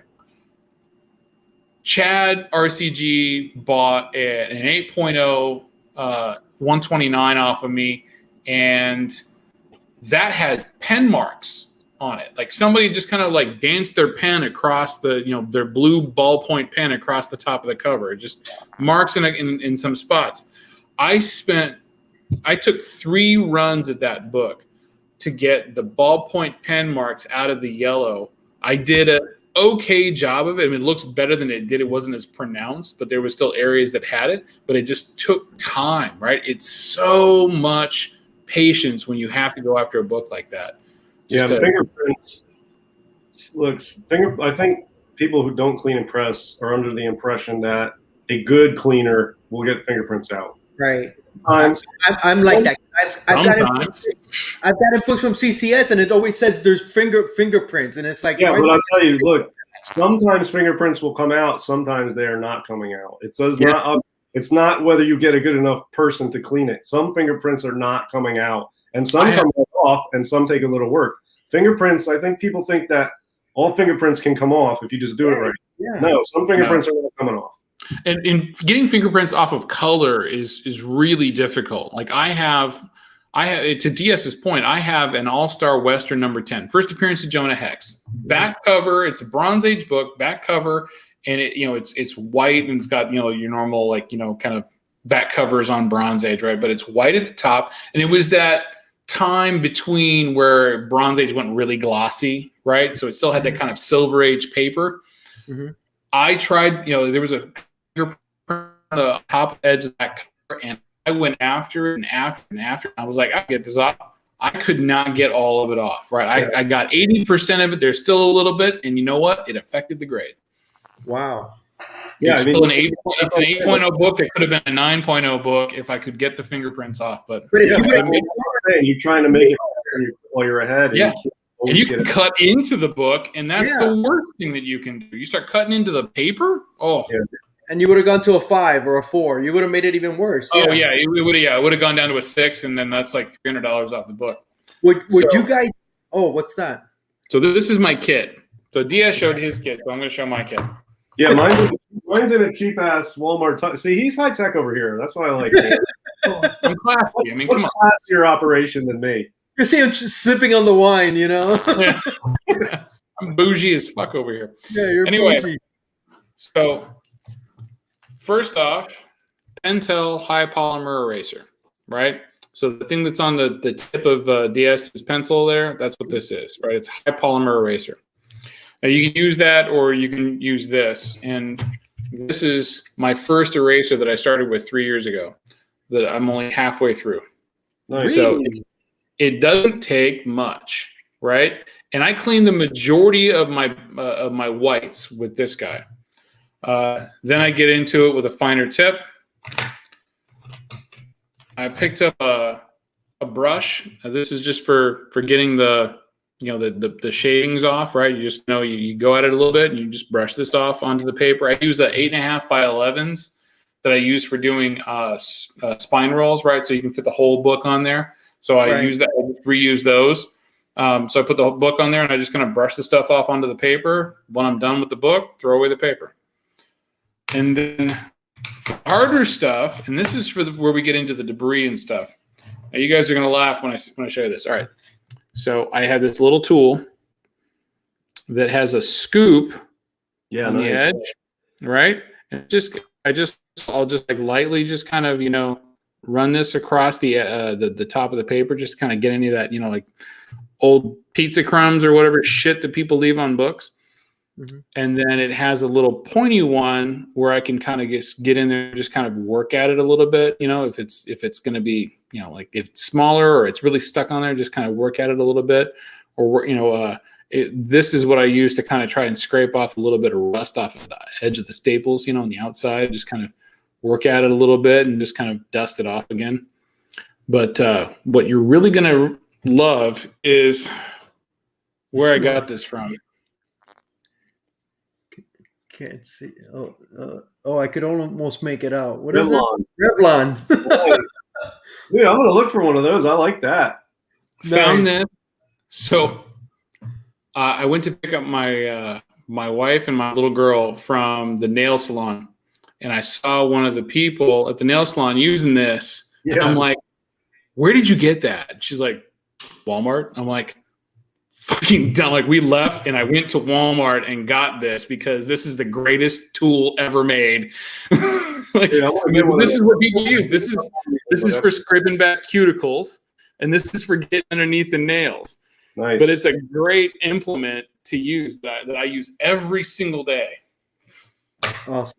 Yeah, that is great. So I bought a foam board. I buy these my working space. It's important to have a good working space. I buy these foam boards, which I also take photos on. If you see my Instagram photos, I'm really proud of my Instagram photos. I feel like they're pretty high quality. But this is my background. I have these foam boards that I bought. That's perfect. I have those for the pictures I take of the books beforehand. So I'll get a submission in. I'll look over the books. I'll take pictures of all the books and everything, and then I'll provide my what do you call it? Yeah, invoice to the customer. Right. But yeah, so I use those for the background. I'm taking all the pictures and everything. But I have a glass top desk. I just Windex it off, and I put the new piece of paper down. Yeah. Yeah, I use this, and then when I was saying I only use the silicone release paper, the SRP, like maybe twice. After I don't throw it out. I always keep a piece, and that's what I work on because the half of it is, a perfect size to work on a book. And I can put it up, and this covers the whole book. Yeah, exactly. Like I use 11 by 17. It's just a little bit narrower. Space right there, like that. Yep. Nice. And then, I generate more of these than I need for cleaning, so I always have one to use. And this foam board's really good, and these are good because you can also turn the book without turning the book. You can just turn the paper and get to the book, because I don't like when I'm cleaning a book, even though it wouldn't matter on this, I don't like sliding the book around when I'm cleaning it. I don't like it. I like to keep the book steady, so I slide the paper. I rotate the paper with the book on it to get at different areas of the book. And I don't use a brush. This is another thing. I'm low tech. Here's another perfect example. I use my left hand that already has a cotton glove on it, and I just sort of lightly just push the stuff off. I don't have some fancy brush that I use, which probably works way better, but that's, you know what I mean? I think that brush is probably a little better. I'm the exception. Everybody has a brush like that to brush debris off, except me. I don't use one. It's just how I operate. I don't do it. I had to because I use what are they? I use the gloves, but I use the latex non what are they called? The blue latex gloves that are not the white ones. The blue. I use the blue ones, but they're Yeah, they're non-something. I can't remember. Yeah. I use it when I press a book. When I so I use that when I'm cleaning. If I'm looking at a black book or a high grade book with a black cover or something, I'll wear. You don't want the transfer. Yeah, but when I'm working on Golden Age, I use my bare hands. Or Silver Age, I use my bare hands. They're clean. I clean them and they dry them and they're good. I use my bare hands. But when I'm handling books, like especially right before it goes in the press, I set up the sandwich on the same foam board. When I'm adding the humidity, I put these on right before, because after the book is wet, I still have to pick it up and put it in the press. Yeah. I put these on, then I turn the humidifier on, and then I'm standing there with my blue hands waiting. And when the steam starts coming out, I steam where I need to on the book. I put the steamer down, then I can pick the book up with my hands because they both have these on. And then I put it in the press, then these go in the trash. Exactly. Or if I'm handling a high grade book or something with a black cover, like a Crow 1, if you get a copy of a Crow 1, if you look at that thing wrong, it gets a fingerprint on it. You know what I mean? So I wear these if I'm looking, but if I'm looking through like this one, I just use bare hands, and my hands are clean and they're bare hands, and it's a lower. If you don't have naturally oily, sweat, right, it becomes a little bit easier to work with. When it comes to cleaning, because I'm there so long, it doesn't matter. I wear gloves because like my hands, my fingers will just get, just over time, you get them in one spot or something like that. They'll just, start, get a little sweaty. So I always wear gloves when I'm cleaning. But I wear the gloves when I'm spraying. Like I wear one glove when I'm putting the humidity on, right? Because I'm holding the book and I'm hitting the humidity, right? I'm moving it around, to get to it and then flip it over. Because if I put it on something like that, it gets all wet and shit, and I don't want to deal with that. What's that? This I stole from a potted plant. This is those little glass beads that people fill potted plants with sometimes. Yeah. I got one for you.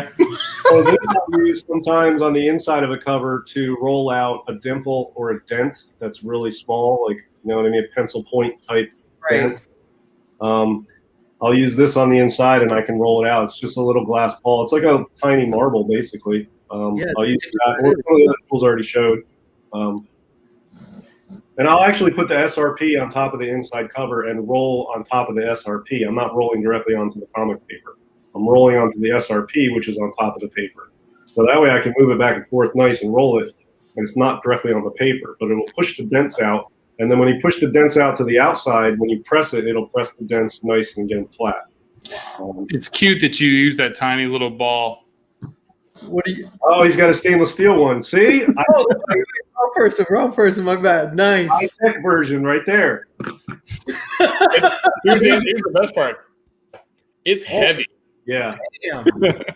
But yeah, you get this on top of the book, and you put I put paper underneath the cover, paper on top of the cover, pull that there for a while, and just kind of work at it for a little bit, and it just kind of pushes that down, because for whatever reason, I don't know what it is, but like when those little dents get in there, they don't come out, man. Like you can press, and those divots won't come out. Like you have to pre-apply from the other side and work at it to get that thing to come out, a little bit, and then run the press, right? Because it's got to be a little bit flatter. Yeah, I'll tell you. One time I ran so much pressure on a book. Somebody had put a piece of paper on the book and drew a 0 or something, and it was like it imprinted the 0 onto the book. It's at CGC right now, actually. It says Thor 337, I think. Okay. I didn't do that with the ball. I think I forgot or whatever. But when I took it out of the press, I used so much pressure on that book because it's high grade, and I really just wanted to get the dents out, and I really crushed the hell out of that book, honestly. More pressure than I normally use. But for that book, I pressed as hard as I could. It came out totally. I've never seen that before. That entire 0 that was pushed in, the whole thing came out. It's invisible. It's not even there anymore. Now, that's rare. I've never seen that happen before. Usually, like Jimmy says, really, you can't get them out unless you push them out to the front. That's crazy.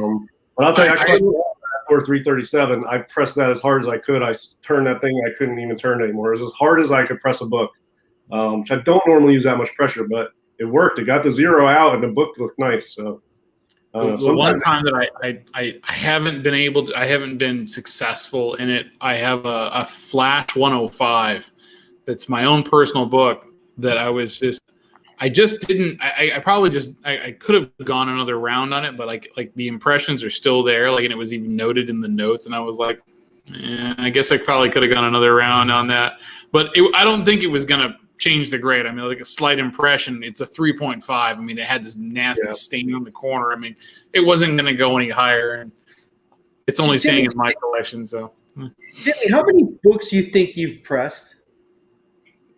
A couple thousand. And UDS about the same? No, he's pressed way more than me. I've pressed a few hundred. I'm in the hundreds. I'm not anywhere near the thousands. Look, I bought this silicone release paper. It's a box of 1,000. I use one per book, and I reuse them. So that's like, if I use them twice, that's like 2,000 books. I'm not even halfway through it. Okay. So yeah, I haven't gotten to the 1,000. I haven't reached 1,000, but I'm in the hundreds. I'm in the hundreds of books. Probably, I don't know. I probably only pressed like maybe 300, really, which doesn't feel like a lot for people who press books. I'm probably at the lower end. 2 years. Go ahead, Jimmy. Go ahead. I was just going to ask, what's the most interesting book you've had to press? Most interesting book. Like the weirdest damage or something like that. Just, like something that sticks in your mind as like, that was a pain in the ass. I got a feeling you know your book, Jimmy. I had a friend who collects pre-code horror asked me if I could press some books for him to submit to CGC for on-site when I was going to Baltimore. He's like, can you press these and take them with you and submit them for me? And I was like, sure. He's like, they're pre-code horror. I'm like, yeah, I'm good. I deal with Golden Age. It's not a problem. Send them. He sent me like 3 or 4 EC books, like pre-code horror books that were all like in the 1 range. And I was like, oh, I didn't know he was going to send me. These are rags, man. They're falling apart. I talked to him. I'm like, look, I'll press these, but you may not get a great bump. And on one of them, the cover might come off on the one staple. He's like, just do it. I don't care. I just want you to try. He's like, if anything happens, it's fine. I was like, all right. So I'm not guaranteeing because these things are falling apart. None of them fell apart. I got through them all, and they were like crumpled messes, and they came out really good. And he got like some 2.0s and 2.5s and a 3.0 in one, and I was really amazed. Those stick out. And another one is a Frisky Fables. I bought an L.B. Cole Frisky Fables book from the 50s, and I put pictures on my Instagram of it last year. It was crumpled. It was completely dirty and soiled on the front and back, and like a crumpled mess. And I spent, it's not worth anything. I just wanted to try it. I spent hours, literally hours, more than 1 hour, cleaning that book, every inch of it. Cleaned off everything, the colored areas, the white areas, and it's an L.B. Cole funny animal book, so there's color all over the place. It's like a circus. Yeah. And then I put in the humidity. Like, color my ass. I pressed it and pressed it twice.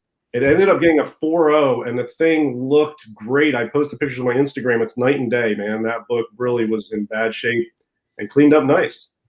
So those batches stand out. What's yours, Jimmy, since you asked the question? So I had a Fantastic Four #1 that a customer sent me that he bought at an auction, like an estate sale. That's what it was. And I was like, okay, this is kind of messed up because you could tell that, and we kind of came to both came to the same idea that this book was underneath a chair leg, and somebody went to grab it and pulled up and put a hole through the entire book, right? And it had a dent in it, like a dent in the book itself.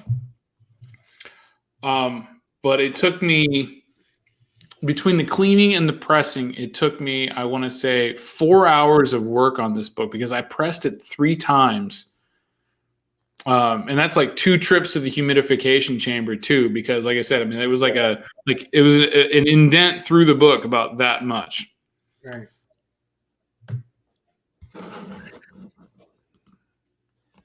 Oh yeah, nice, man. And we got a 4.0 on it. That's really bright. I'm trying to get the. Wow. So white. Yeah, it's hard to. Damn. Well, we can see the grade though. That's real good. Yeah. One different photo. Yeah, so it wound up being oh, damn it. There we go. It wound up being a 4.0. I'm trying to get a picture. Yeah, here we go.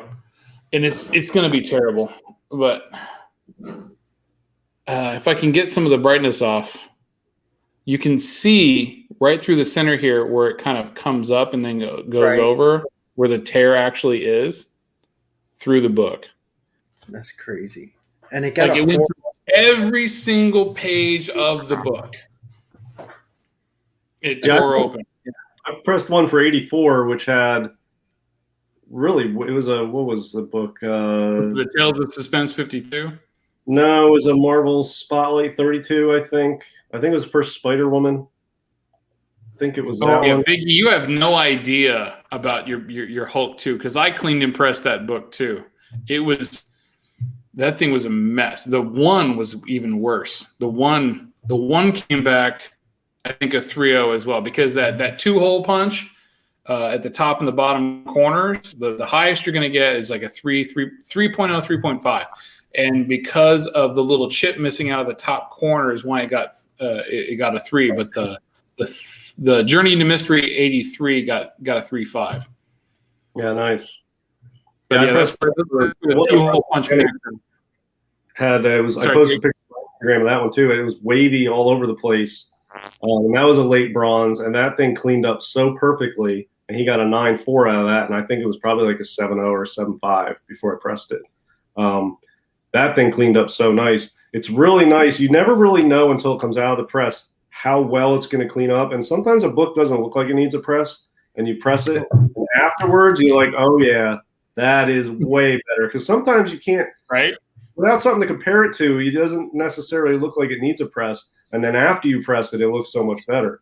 And sometimes when you press a book, it doesn't really get any better. And you're like, why the hell can't I get this better? So it's not always 100% hit, but when it comes out of the press, it's very exciting. There's a couple very exciting things in comic hobby. CGC, when they show up with your box at the door, it's like Christmas morning. That's always exciting. It's when you open the press the next day on a big book, that's exciting because you want to see how it's finally going to look.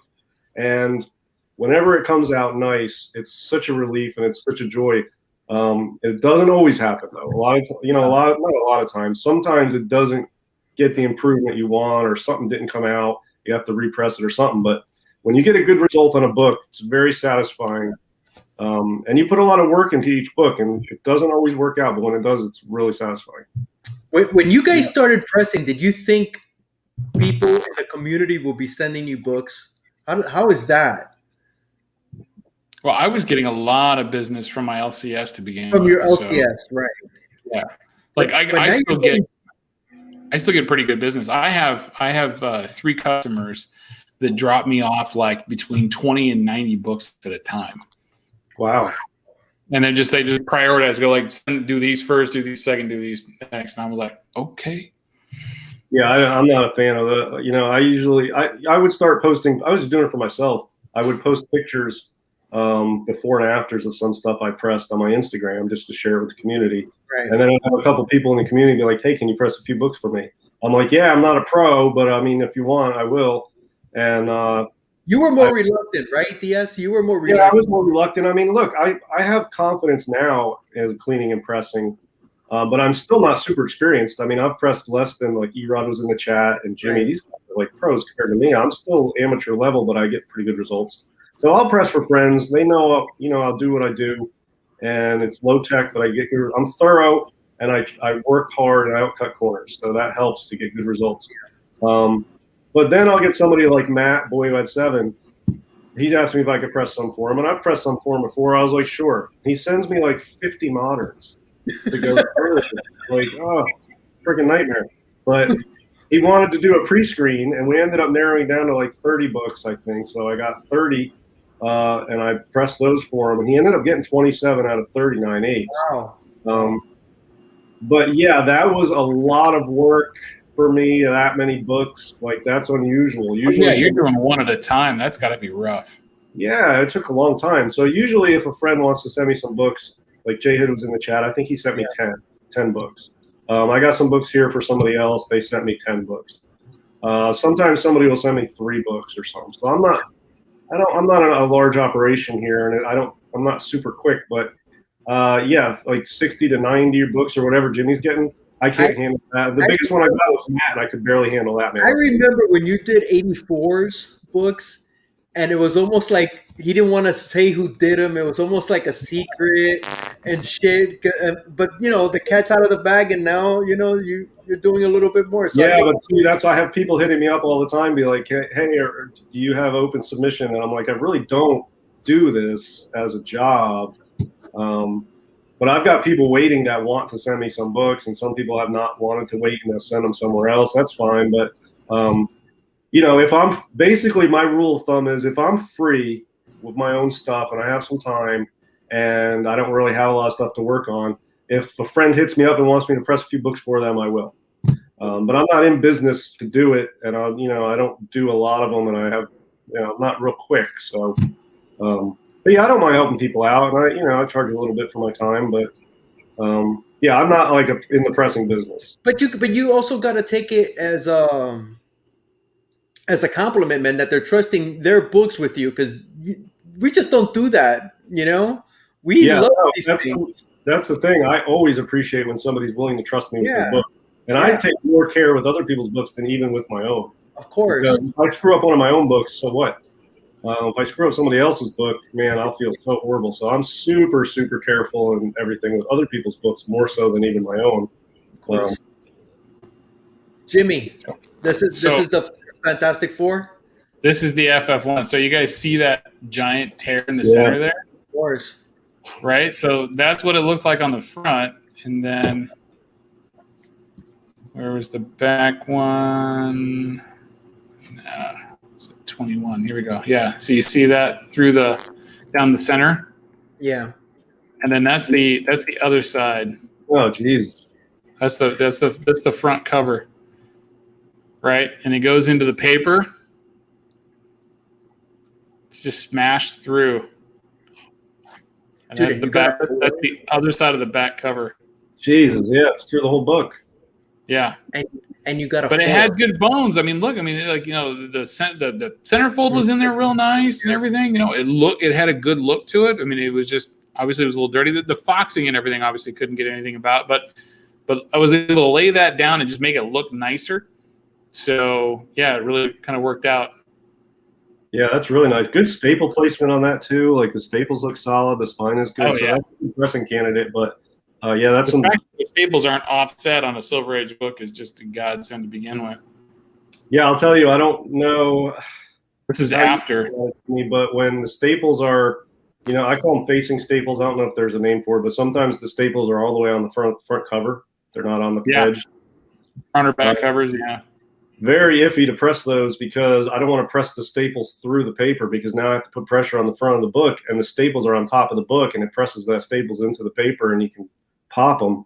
So I don't know. I try to buffer them a little extra, and I will get a couple pieces of paper and offset it like stepwise over the staples to sort of make a little less pressure on those staples, and then I use less pressure in the press, and I feel like I get okay results, but I always have anxiety when I press a book that has staples all the way on the front. So you can see there where it's laid down good, right? And the paper is not quite as impressed. And then they graded it a 4.0. I was like, we were both like, wow, that's a big wow. Yeah, I think maybe like 2.5, 3.0 on that.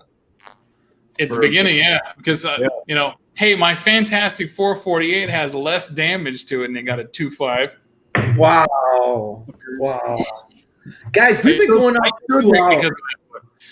Guys, we've been going on for 2 hours, and I got a feeling we could go on for more. Because we still haven't talked about slabs. We haven't even talked about slabs, and it's Slab Men, man. Yeah. But I want to be on Slab Men with a suit on, showing off my slabs, being all pimp. I had a question. I had a slab. We were going to crack and everything. Yeah, I got it right here next to me. Look at that. You're gonna crack that? This is a CPR. Yeah. Wow. There you go. No color break in the back cover, right? No, it's pretty solid. I'll show you what it has. This is going to come out. Yeah, I there see it it. is. Yeah, you can see it. You can see Yeah, it. Yeah. back to the left. Yeah, right on the pink. There you go. Yeah. Yeah. Tilt it. Right Yeah, you there. see it? Yeah, right, there you go. Yeah, we can see it good.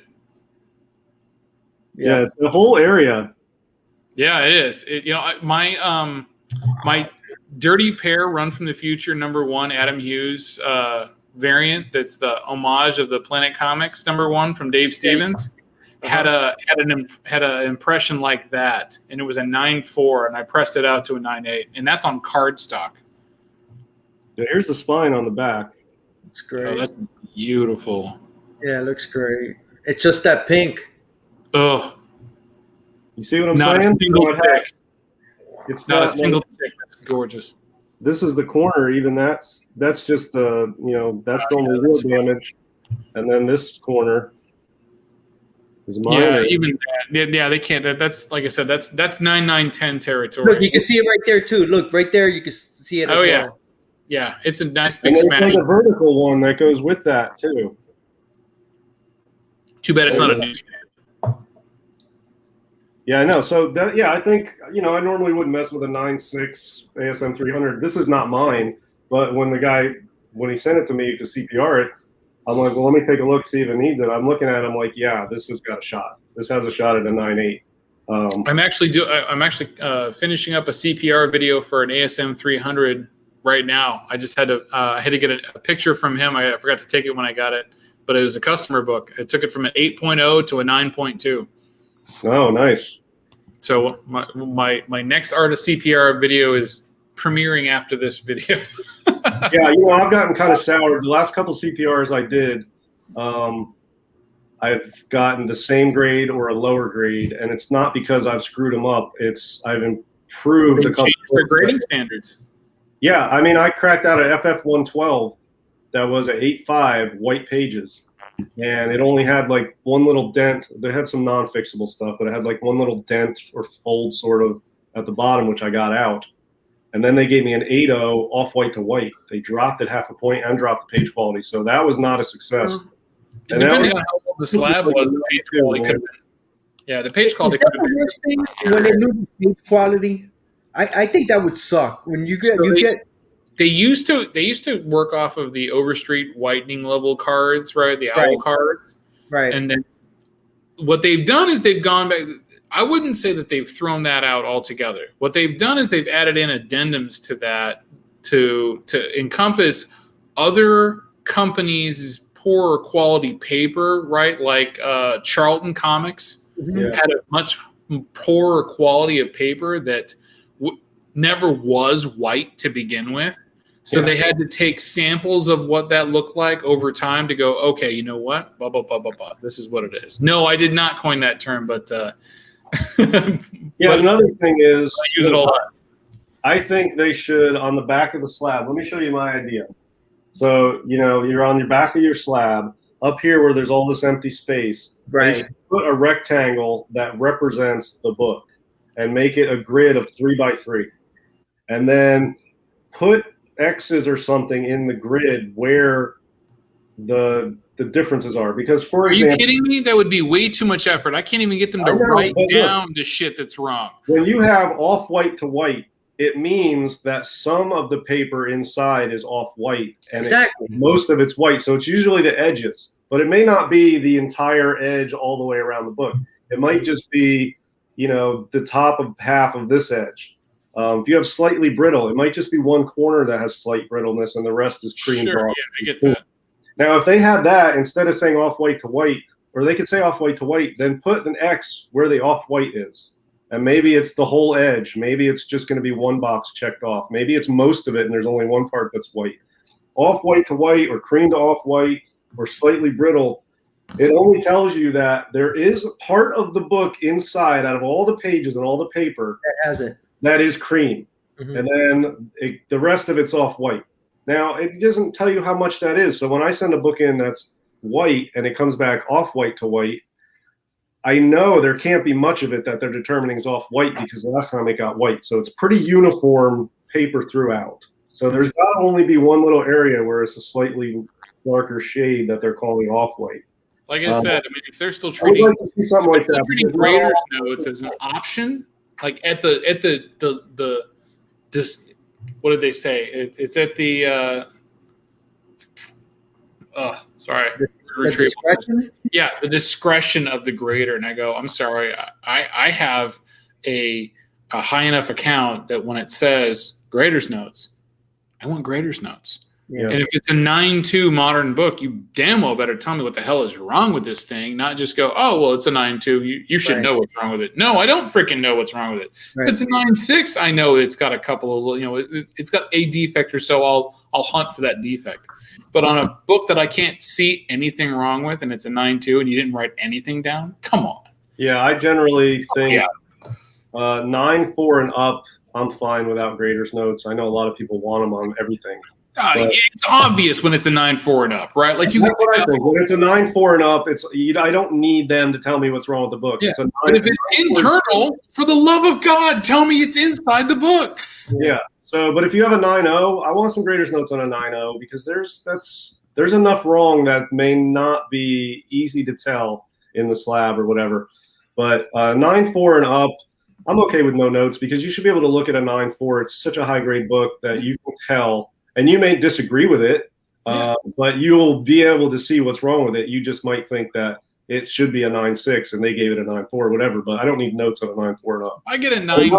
I like notes on a 9.0 because Yeah. there's some not significant. There's enough wrong with the book that should be pointed out at 9.0 level. 9.2 below is all I'm asking for, right? Like 9.4, I typically get notes on a 9.4, right? Because 9.4 is one of those areas where, like, that's where there is basically a major detractor that's in a lot of cases can't be fixed, right? Like my FF48, it's a 9.4. It has corner wear. The fact that they pointed out that it has corner wear tells me I will never get a better grade on this book, doesn't matter what I do. That corner wear says no. So I won't touch it. I'll walk away. I'll be like, you know what, this is the best I'm going to get on this book. I can't upgrade it at all, no matter what I see. Because I took I took a FF48 in without pressing, without cleaning, and served it up to them, and they said 9.4 corner wear. I'm like, okay, done. Wow. But a 9.2, a 9.0, whatever, like those are things that I know specifically what the general defects that prevent it from going higher are. Yeah. Like a 9.0. If you're looking at a 9.0, if a book comes back and says 9.0, my first thing, start looking for edge creases around the cover, right? Like something that's usually more like a 1/4 inch or more, that's around a 1/4 inch long, color breaking edge crease around the cover border, somewhere in there, right? If it's farther into the cover, it's going to go down even farther. It's going to be 8.5 down to 7.0. Yeah. But I know what to look for when it comes to a 9.0. But like if I look at a book and it's flawless and you didn't give me any reason, I'm like, okay, come explain yourself, man. And really, for me, it's not even that big of a deal. If it's a book I have and I look at it and I clean it and I know what's wrong with it and I press it and I submit it and they give me a 9.0 with no grader's notes, whatever, I know there's probably nothing to fix because I already worked on it and they probably just – I disagree with them on the grade. But where it really gets me is a lot of times I will specifically look for a CPR candidate to buy. I'll look for like a 9.2 old holder somewhere that maybe has a huge difference in value from 9.2 to 9.4 and 9.6, where it's worth getting to crack it out and CPR it and get a lot of profit out of that. That's a great point. I'll pay the $5 to get the grader's notes, book, and then it's a 9.2, no grader's notes. Well, that's not helpful because I might buy this book to CPR it, but if they didn't put any notes on a 9.2, I don't know if it's fixable or not. That doesn't help me make a decision. So that's where it really bothers me. I really want to see notes on potential CPR purchases. That's where it bothers, especially 9.2, 9.4, 9.0 range CPR candidates that have no notes. That makes it tough to make a purchase. It can be fixed. You can't tell in the pictures. I'm buying $5 for the notes, and there's just nothing there. Yeah. But in my opinion, if there's no notes at all, then they should you shouldn't even be able to purchase the notes. Like it should be grayed out. Yeah, I mean, I think I don't know. There's been times when I've purchased notes And I'm like, man, what? That's it. There's stuff missing from these notes, man, or there's no notes or something. Yeah. That's where if I clean and press a book and submit it and it gets a 9.0 and they don't give me notes, whatever. I mean, I already know it's been cleaned and pressed because I did it. So it's not. I'm just whatever they give me, I'm going to sell it as that. And then everybody wants to buy it is like, has it been cleaned or pressed? I'm like, yeah. And they're like, well, I've been a clean and press it. I'm like, go for it. I've already been cleaned and pressed. If you want to try to bump it, I don't see what's wrong with it, but there's no notes. Go for it. And then give it to somebody else. But normally the stuff I send in that I clean and press, well, a lot of times I don't even look at the notes. I just get the books back and I sell them. But I look at notes for books that I'm going to buy, like a Hulk 181 or like a GSX 1 or something that I might CPR. I'll buy the notes. That's worth it. But then it annoys me when they don't have it. You guys buy the notes before you buy the book? Can you do that? It depends. It depends. If I'm looking at a 9.6 book and I can spot the flaw, then I won't deal with it. But if it's something that's lower, that's like, okay, I look at this book and I go, okay, yeah, I can upgrade this, maybe a couple of points. But if I look at it and I go, I can upgrade this a lot, but why is this book that low? Yeah, I mean, I bought a Thor. I buy it even when most people probably wouldn't, but I bought a Thor 165. It was a 6.0 white pages, and it looked really good. And it was cheap for a 6.0.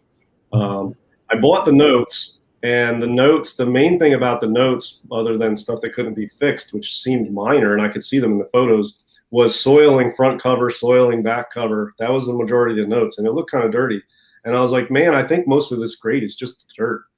So based on the notes and the pictures, I bought the book and CPR'd it, and I got it up to a 7.0 white pages, and I got it under 6.0 price anyway. So I got a huge profit bump on it.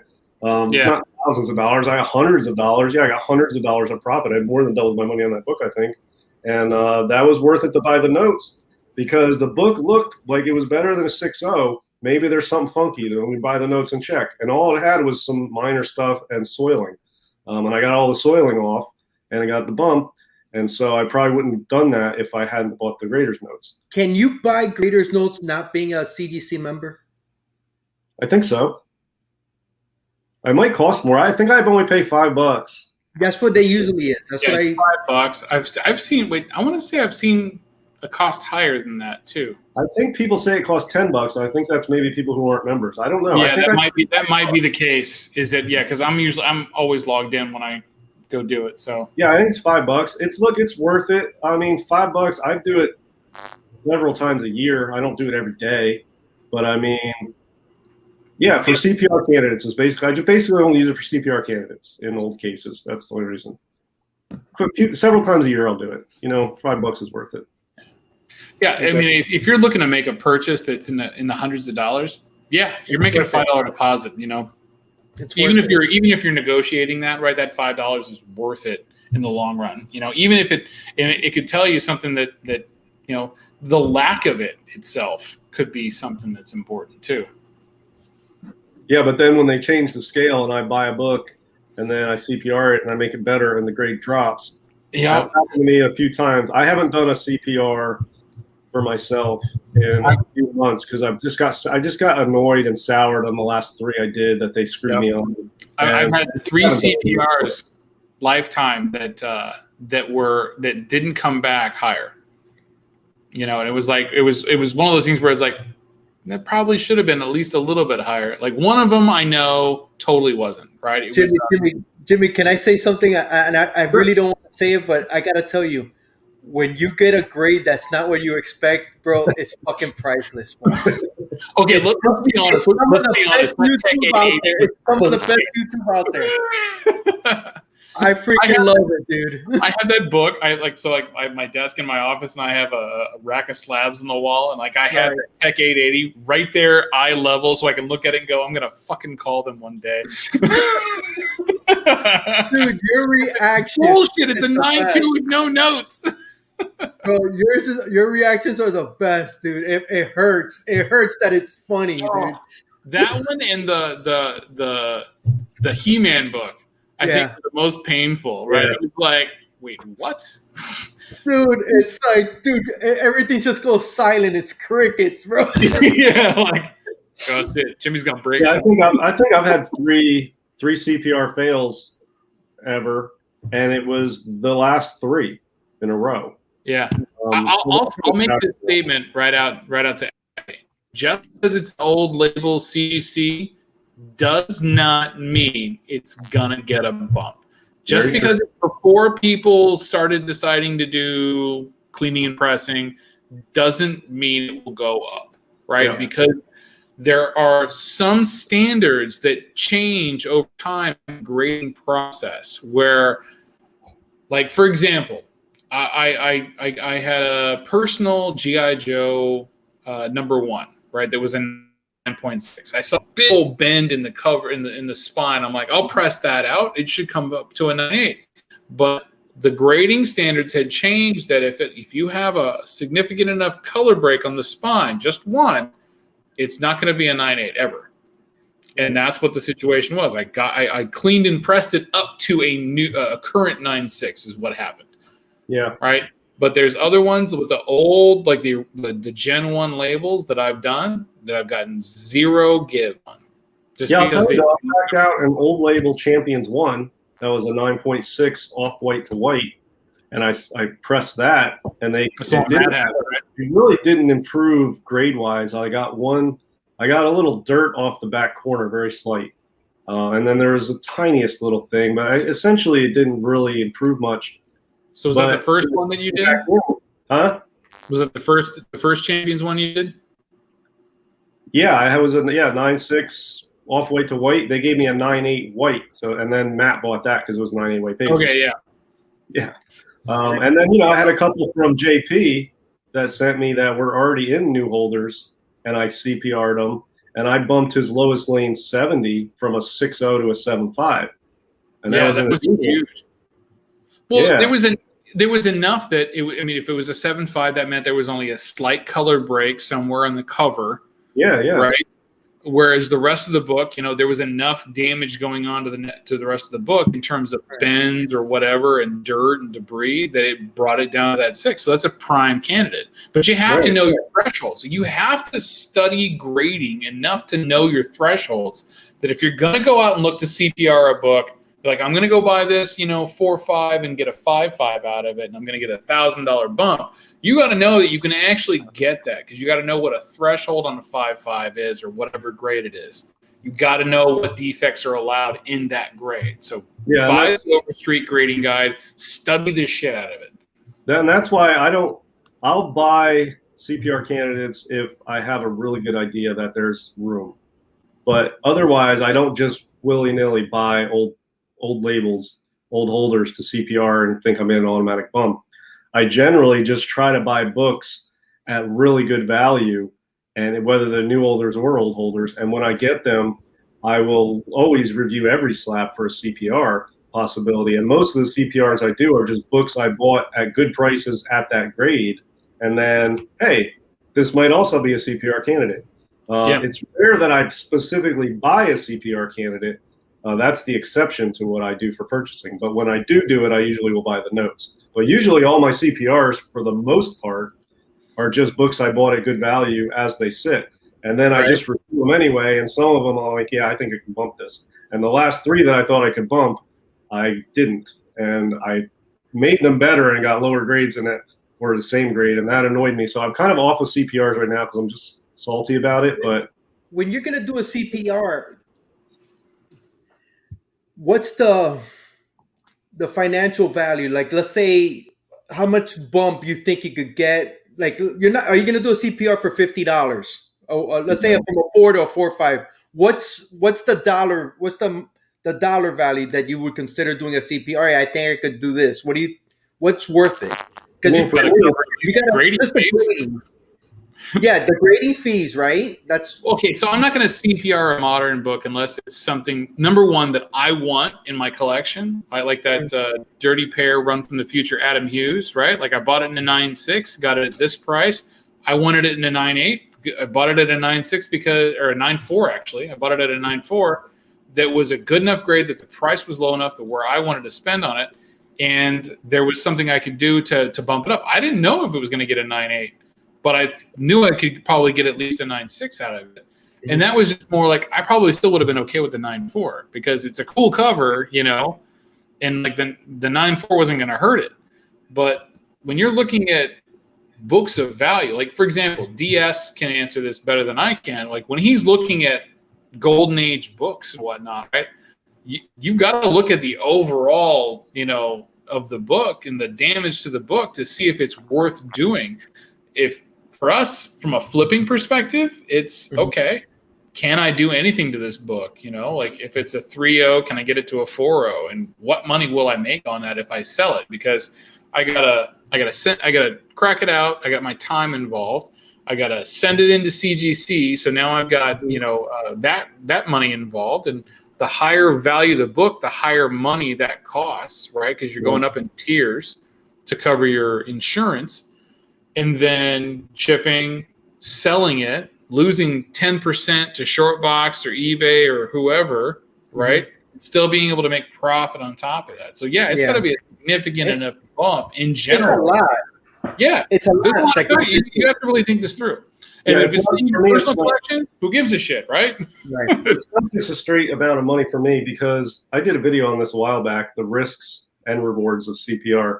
It's not just a potential reward. There's a lot of risks that go from literally the actual cracking out of the slab. You can damage a book. Now, I'm very careful, but it could still happen. And eventually, in a long enough timeline, everything will happen to somebody. So there's risks to cracking it out, to cleaning it, to pressing it, to packing it up, to shipping it, to maybe it gets lost in the mail, to maybe CGC damages it. Maybe, who knows? There's all kinds of risks. It's a lot of maybes. For an extra 20 over the grading cost. I want to get, 50% extra bump in the value of the book. I want a significant bump. I'm not just doing it to get an extra $50 on a book. Right. But if I have a book that I paid $150 for, and I think I can bump it up to a level that's now worth $350, I could double my money on that book. Now it's worth it. But just bumping a book from $100 to $150, not worth it for me. It's not worth it. But I can find raw books that I can. There's no shortage of raw books you can find deals on. I'm not cracking out and taking a bunch of risks with an already slabbed good commodity and taking all those risks for a few bucks. I want a significant percentage gain if I'm going to CPR a book. And sort of the bigger the book is, the more you can. A 9.0 to a 9.2 on a big book is a big value jump, usually. And on the FF12, I was at 8.5. I thought I could get that to a 9.2. That was like going from $300 to $1,000, or $850 or whatever. That was a big jump, and it ended up going from an 8.5 to an 8.0. There's a risk, because everything worked out except the bump. And I got it cheap enough that the 8.0 price is what I paid for it in the first place. So I got my money back out of it. But there's a lot of risks. I want a good return if I'm going to CPR a book. There's a lot of risks. It's not just the grading cost. There's across the board risks. Well, and I feel a lot. Would you only CPR a book that you're going to resell for the most part? You would do it for your own personal collection? I do it all the time for my own collection. I did even if you don't have no intention of selling that book. Yeah, I did with the NYX3. I bought it at a 9.6, knowing I could upgrade it. I bought a Batman Adventures 12 at a 9.6 that I believed I could go up to a 9.8. And then I looked at it again and go, maybe it won't, but we'll try it anyway eventually. I bought the Dirty Pair at a 9.4 and got it to a 9.8. And these are all books that are staying in my collection because, I love them. But if I'm going to do it for resale, I'll give you an example. If I'm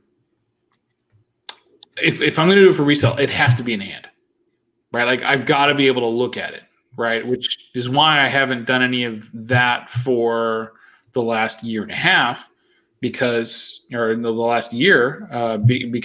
hasn't been any shows to do that. Right. But so there's times that I buy, I bought a slab. I bought a Tech 405 recently, first Legion of Shadows, and I bought it. And I bought it at an 8.0, and he goes, and it's a guy I trust, and he goes, hey, it's an older label and it hasn't been clean and pressed. You could definitely use it. It might get a grade bump. And I was like, oh, I'll look at that when it comes in. I'm like, yeah, this actually could probably go up. It's like an 8. I could probably go up to an 8.5, maybe a 9. there's a slight color break, around an edge. I'm like, I don't think it's going to go past a 9, but like I might do it in the future. Not really worried about it right now. Right. But it's a cool book. Like when I do another submission like that, I may crack it out and do that when I've got time. But I don't like normally. I mean, I have a show completely around this whole idea is buy raw, sell slab, right? So it's buy raw as often as I possibly can, and I eyeball. This is what I think it can get. This is what I think I want to pay raw, and this is what I think I'll be able to make when I slab it. So every book I own, Piley, to answer your question, the one type of book you mentioned doesn't exist in my collection. Every single book in my collection is for value to be sold at some point. Some I just love so much I'm going to keep them for a longer period of time. Yeah. But I don't CPR books usually until the selling of it is imminent. I have books right now that need a CPR, but I'm not doing it until I'm ready to sell them. This for me, the CPR is purely a value-based judgment. If I'm just planning on keeping a book for the next 15 years, I'm not CPRing it today. Well, I don't really see the point. If it's something I plan to sell soon, I'll look and see if it needs a CPR and then do it. But it costs money and time, and I have stuff I need to make money off now that takes up time and money that I'm not wasting it on something that's sitting in a box for the next 10 years. So that's sort of how I approach it. But if you have PC books that need a bump and you have the time, CPR and get them all in mint condition and nice and in the best possible condition you can, it makes perfect sense. I mean, it's value down the road, whether you do it now or later. I do the things now that I'm working on imminently to get money now. Right. I have books when I'm going to sell them, I'll pull out and CPR it, and that'll go in the next batch, and that'll be ready to sell. Awesome. Guys, we're at 2 hours and 10 minutes, bro. This has been awesome. I've learned so much. This is a good book. Everybody should get. It's sort of beginner level, but it's cool for even people with experience. Wow. I can't believe they made that. Yeah, it's not real long, but it has a lot of good pictures. Yeah, pictures. It has a lot of good info in it about cleaning and pressing. Wow. If you have a lot of experience, it's still a fun read, and you'll still find some helpful tips and some cool stuff in there. If you're a beginner, it's extremely helpful because it's like, look, Captain Mike is like the jet propulsion laboratory of cleaning and pressing. This is like the DS level. Now, there's some high-tech stuff in here, but this is a much easier read than Captain Mike's website. So there's Captain Mike. Their spectrum is this. I'm closer to this than the Captain Mike spectrum. But yeah, this is, it recommends distilled water. So there you go. I'm gonna look up Captain Mike. It's shit, Dude, that's awesome. All right, so we're ending this. I got a feeling we could go another 2 hours because I didn't even get to half of my questions. Not that I had a ton, but man, Jimmy, what you got going on? You've been killing it, by the way, with the collect. What do you collect? Thank you. So what do you hunt? I have a Thursday show. Who is the guest? And the Thursday show has John's Comics with Kids, nice. Carlito Classico, and Rod the Rican. Very nice. It's going to be a lot of fun. You've been kicking ass with the grouping. Yeah. What's that? With the groups. I like the groups. Your picks. Yeah. I've said it before. I put a lot of effort into who I get to collaborate on so that the shows are really kind of together. Like even when DS was on, it was great time with Man Cave and with Alex the Comic Order. Yeah. Talking about all sorts of different stuff that they're interested in. And it was a good time. And honestly, I would love to have those three back on again because so much knowledge, so much experience. You guys know so much. I just, you're definitely three of my favorite guests to have on, truly, because there's just so much wealth of knowledge between the three of you and individually, obviously. But yeah, so we got that. I've got a number of new shows coming up with, for What Do You Hunt? There's going to be one that's going to be a younger girls international group. There's going to be, we're going to get another married couples collecting group on. So once we can get that time worked out, I've got Lords of the Long Box scheduled. Nice. So yeah, so we're doing really good with it, right? And I don't know if I'm going to be able to keep up the pace long term on this, but I'm planning to go through March and then kind of calling it for a little bit. And You know what? That's what I was thinking. I go, dude, he's really knocking these out pretty fast. yeah, well, I wanted to get the beginning part of the year in, right? Right. Like when people are talking about like what they're trying to accomplish throughout the year, and then do like check-ins a few months down the road, like kind of hit people up, maybe do individual sessions a little bit more, a little more Nice. one-on-one, to kind of see like how have things gone, what's going on. Nice. But I've got that. I've got a CPR video that's going to be debuting after this is over. More treasure hunts. I haven't. I'll be honest with you. All the videos I've been putting out, they were recorded last year, right? Wow. Like I haven't even recorded a video this year aside from the Slab City stuff, and then that's another thing. So Mondays, sometime Monday. Eventually, I'll get to a point where they come out on a regular time, but sometime Mondays, Slab City. Comic book investment, talking about actual investment, not speculation, not this might be the next big thing. Talking about actual investment in comics, and I'm planning to get DS on there for an interview talking about golden age books and like what to look for if you're looking to get into that. Because I've had a couple of people come to me and go like, I really want to hear about this. So yeah. Absolutely. Just a lot of content coming out. So stay tuned. Always more. Awesome, man. Thank you for being here. DS, what you got going on? Well, I'll tell you, I think all my subs should leave me and go to Jimmy because I put out no content and he's killing it. And I have still more subs than him and I don't ever fucking do any content. You know what I mean? Like, dude, stop following. Go to Jimmy's channel, sub him up because he's got awesome stuff. They're all libertarians, man. They don't look. Yeah.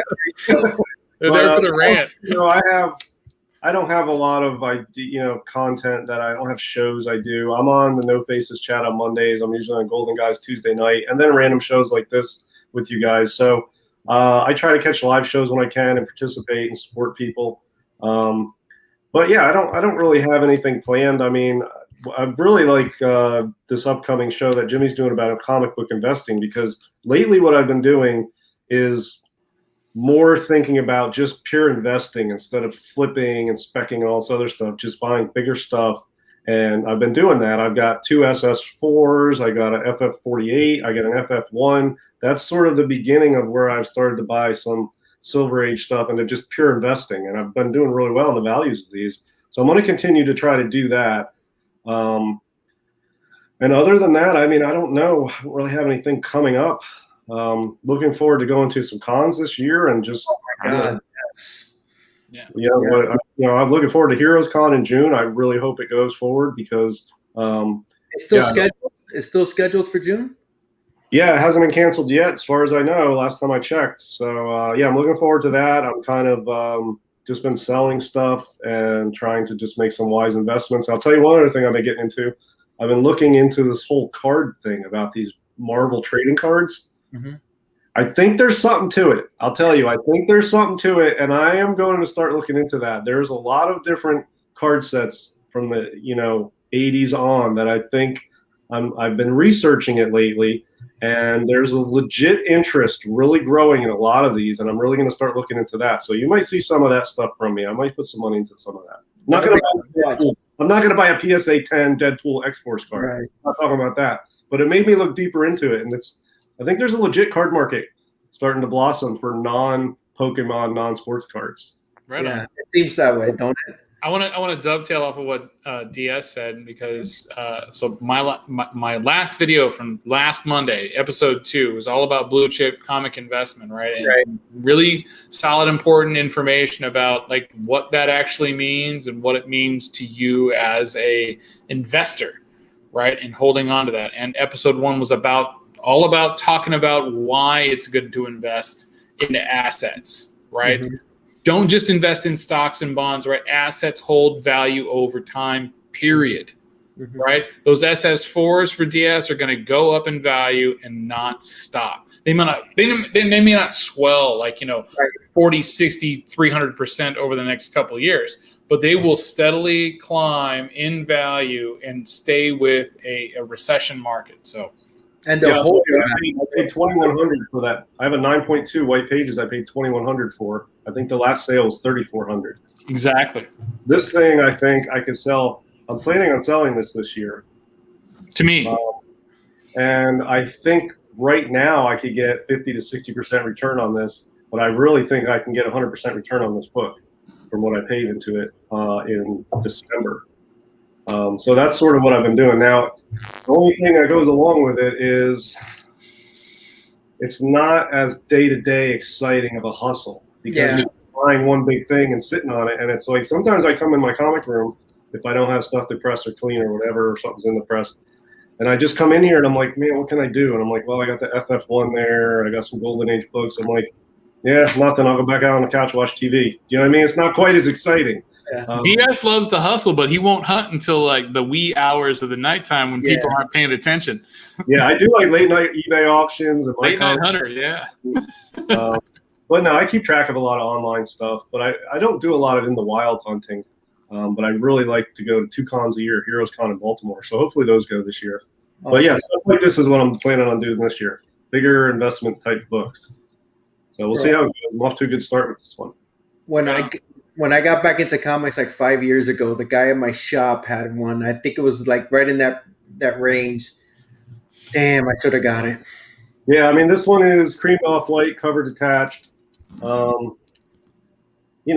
It's decent. It's not the best copy in the world, but this is a very liquid, good entry-level copy, and there's no massive chunks missing. I mean, it's a decent. It looks great. It looks great. It's not bright white, but I mean, it's solid. You know what I mean? It is. It's really presentable in a grade, in a low grade, and that's hard to get. I mean, it doesn't even have any staining. It's got some of this chipping here. Yeah, the chipping will really kind of take, but it's the detached cover. The fact that you got a 1/8 on a detached cover is huge. Yeah, and it doesn't have any stains or anything, so it's really. I've seen people trying to market like 2.0s, 2.5 on detached covers, and I'm like, you're lying, right? Like you're lying to people that you're going to get that grade on a fully detached cover. But 1.8, that's a surprise. Usually it's like 1.5, 1.0.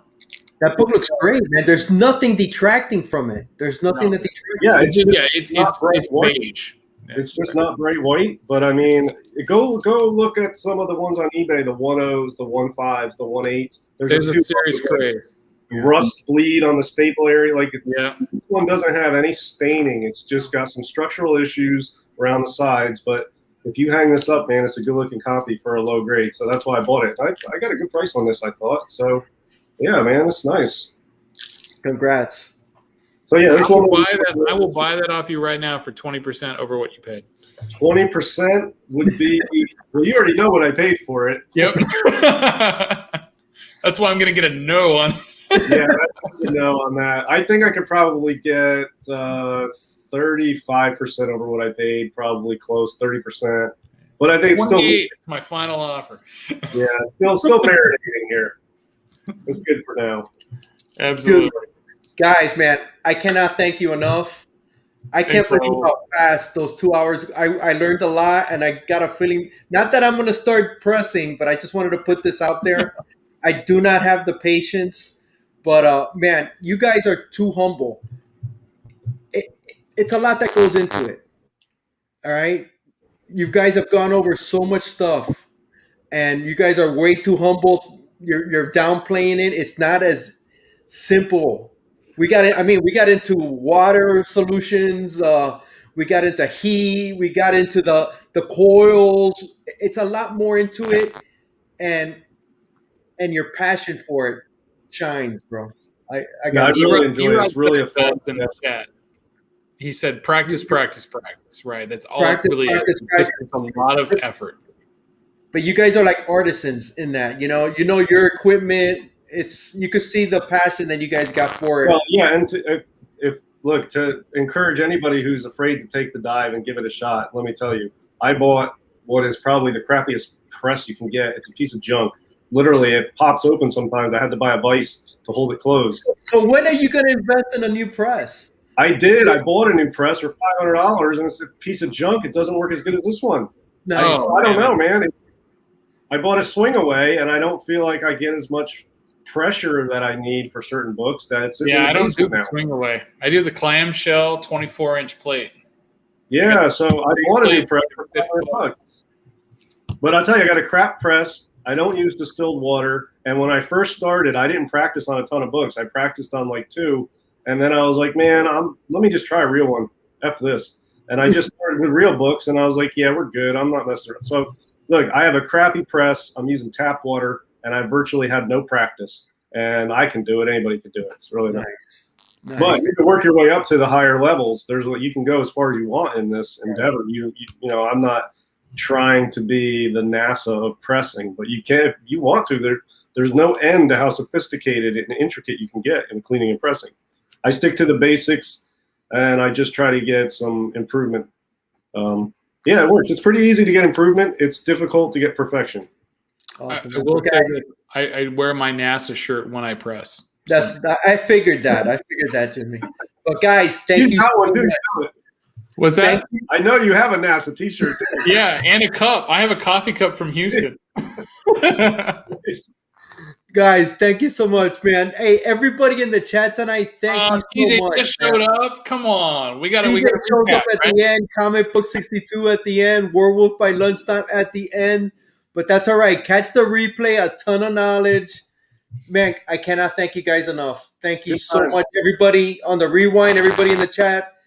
Thank you for stopping by. I hope you enjoyed, and we'll see you next month on Slab Men. Take care, everybody.